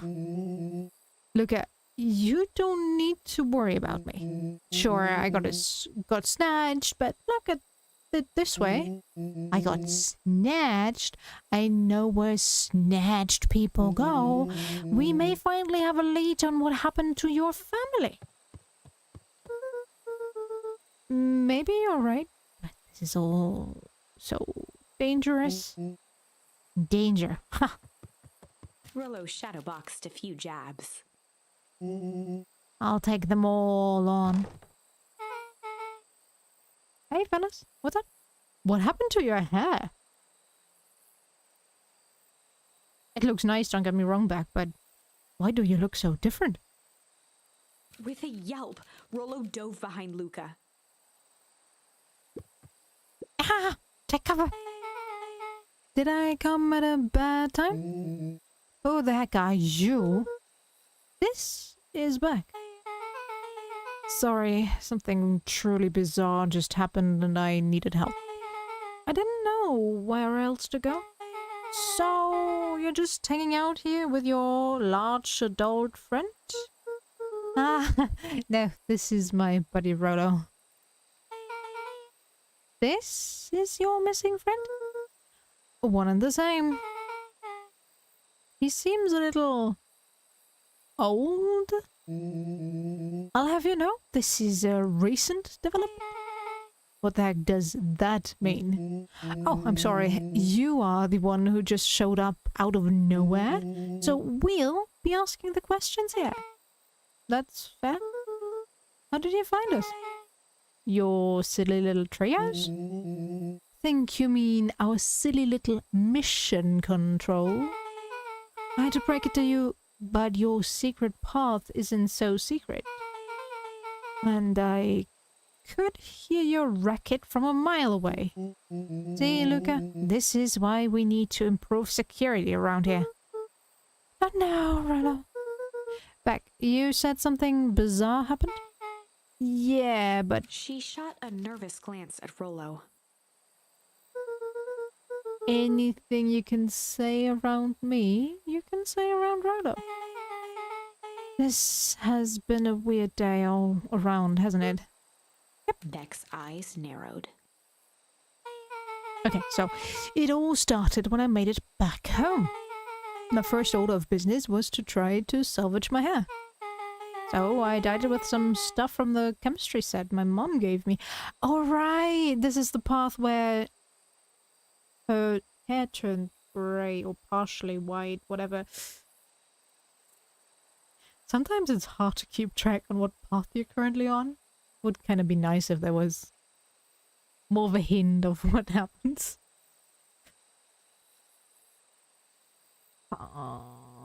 It seems to be the final path, but we have one more branch to explore. Should I play it to the branch? Should I end it next chapter? I kind of want to end it tonight. Hello? Ah, yeah. Okay. Just need to play cool and hope no one notices. Notices? What? Oh, nothing. I was just... Come over here and let me have a look. Oh, honey, what in the world did you do to your hair? I just kind of felt like a change. This is going to take forever to grow out. You were the one who said that change was a good thing, right? I was talking about your mother's new job. I was talking about us moving. Well, I guess I just took your lesson to heart. Ilona tried to put on a smile. Before I forget, I came up here to tell you that Nellie had to go into work. Tonight? Her and Mr. Kerr decided it would be good for her to get some things done before tomorrow. That Kerr guy seems like a great creep. He is. Him and his weird cult of personality. You are not going to ruin this job for Nellie. It means too much to her. Oh, I know exactly how much it means to her.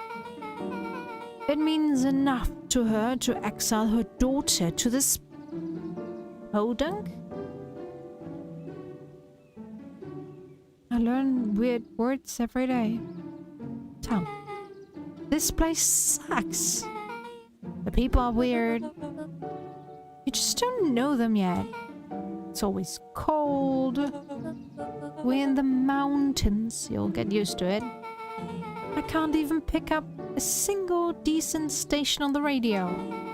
It's all banjo music and farm reports. You know, I grew up in a town that not that different from this one. Is that why you're better at talking to plants than people? Okay. So here's what we're gonna do. First of all, you are grounded. What? In the morning, I'll have Nelly come and see what we can do about fixing your hair. You need to look presentable for the festival. But not another peep. She sighed, and after a moment, looked down at Beck sympathetically. I know moving is hard, honey, but that doesn't mean you have to make yourself miserable all the time. Other people seem to have that covered for me. Oh, and if you decide to rebel by dyeing your hair more... She flashed a sly grin and tousled Beck's hair. I'll just shave it off for you. Things of how rebellious you'll look then. Very funny. Thank you. Good night, sweetie. Good night, Mom.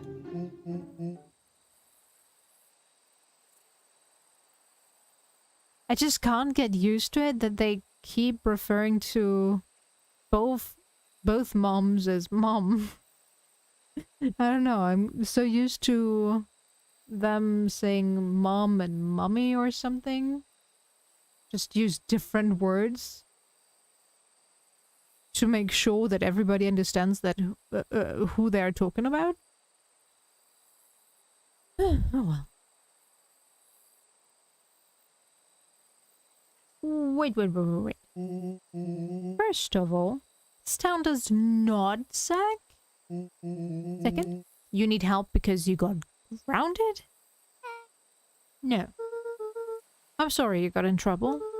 It's my fault your hair got screwed up in the first place. She can be lucky that that is the only thing that happened to her. Don't worry about it. I actually kind of like this look. It looks nice, yeah. Great. Can we get back to the story now? This part is the important bit.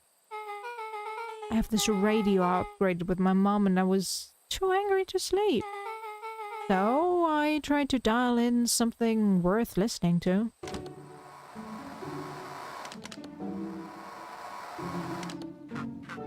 Mr. Kerr, are you there? Mr. Kerr? Yes, I'm busy. What is it? Apologies, I have the founder on the line. Patch him through immediately. One moment. Hello, sir. It's so nice to hear from you. Skip the pleasantries. What's your report now on your lead researcher of deep engineering? Nellie Mutewell seems to be integrating nicely. At this very moment, she's working to help us meet our deadline. She offered to work overtime before I even had the chance to suggest it. Excellent. And you have faith that she's capable of finishing the work left by her predecessor? Her work must be complete before the festival. I will make sure she stays day and night until it's accomplished. Good. You know how I feel about loose ends. Yes, sir. Once she has finished the work, we need to make a determination regarding her long-term prospects in the company. Immediately, sir? I usually have more time to fully bring people into the fold. We are in the end game, Bill. After your failures with Dr. Prescott, I can't afford to take any risks. Of course, sir. No loose ends, sir. Once she finishes the work, she will either leave the office completely committed to perennial harvest, or she won't leave at all. Perfect. Sir, if I might suggest, maybe we should delay just for a bit. Oh? It's just we seem to be rushing to hit this festival deadline, and rushing into things has caused some issues in the past. I see. Please understand that I just want what's best for you. I'm eternally grateful for all that you've done for me. Bill, I'll make this very clear for you. I brought you in to make things run smoothly, not to have opinions. Of course, sir. Chin up, Bill. You are only a few days away from having everything you ever dreamed of. Yes, sir. Thank you, sir. Whoa. Yeah. Just so we're clear, when they said loose ends, they were talking about murder, right? Like actually killing someone? Capital murder? Luka gave Rollo a quick elbow to the ribs. Who is this founder? I was hoping you guys would know. Nah, as far as we know, Kerr is the top banana at perennial harvest. He sounded scared of this founder guy. Though we have an even topper banana on the field. What the hell is my mom caught up in? Has she talked about the job much? Not really. She said she was going to come in and continue the work of someone she respected. Luka, do you think that body at the warehouse was the person Beck's mom came to replace? That would make sense, yeah. But it seems like Nellie's predecessor got loose ends at... I'm getting that impression. Okay, so we need to get your mom out of there before the festival happens. It's 2 days away. Won't you just come home after work? The creep on the radio said they were going to hold to there until then. So if she's not coming out, we gotta go in and get her. Beck flicked a large sheet of paper out of her pocket and slammed it on the floor. Maybe this'll help. You have blueprints? Well, it's really just a welcome map from my mom's PH orientation day. But it shows the layout. Sure looks like blueprints to me. Look, here's the reception area. Here, there's a big room marked Founder's Office. It even has exits marked. Guys. We have a deadline. We have an objective. We have blueprints. You realize what this is, right? Rollo started to wiggle with excitement.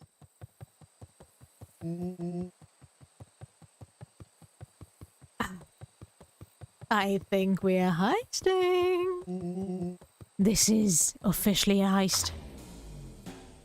Chapter 6. I'm getting so tired, but I want to... Okay. We have one last branch to explore. I guess we'll do that tomorrow. We're still in time, so she'll be fine. My voice is just dying.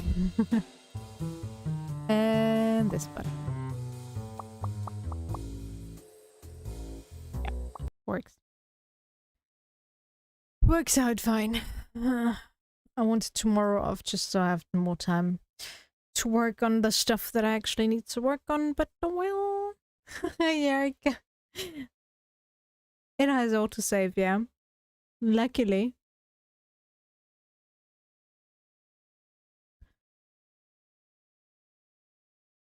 You don't have any manual saves though, so you have to hope for the autosave feature. And those only... Yeah, I only ever ended it at the beginning of the next chapter, so I can't tell you when, but at least after choices.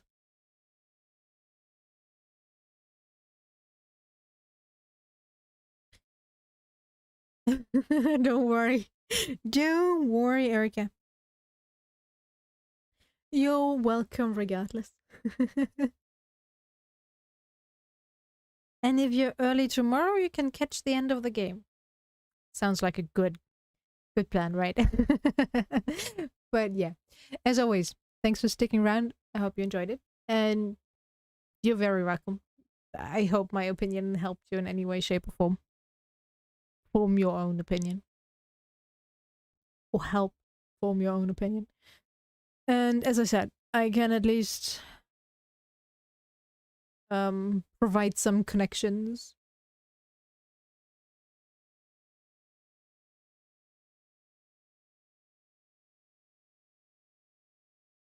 I also have an acquaintance that I haven't talked to in a while, who is also a streamer and a trans man. So if you want to hear an opinion of a trans person, you might want to hit them up.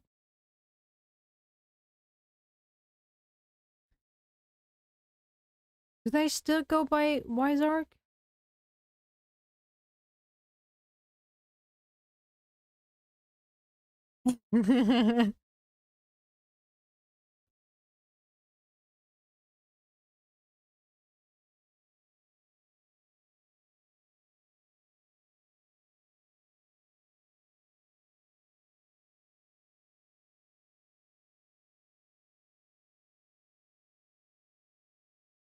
But yeah, if that helps, I can I can look that up.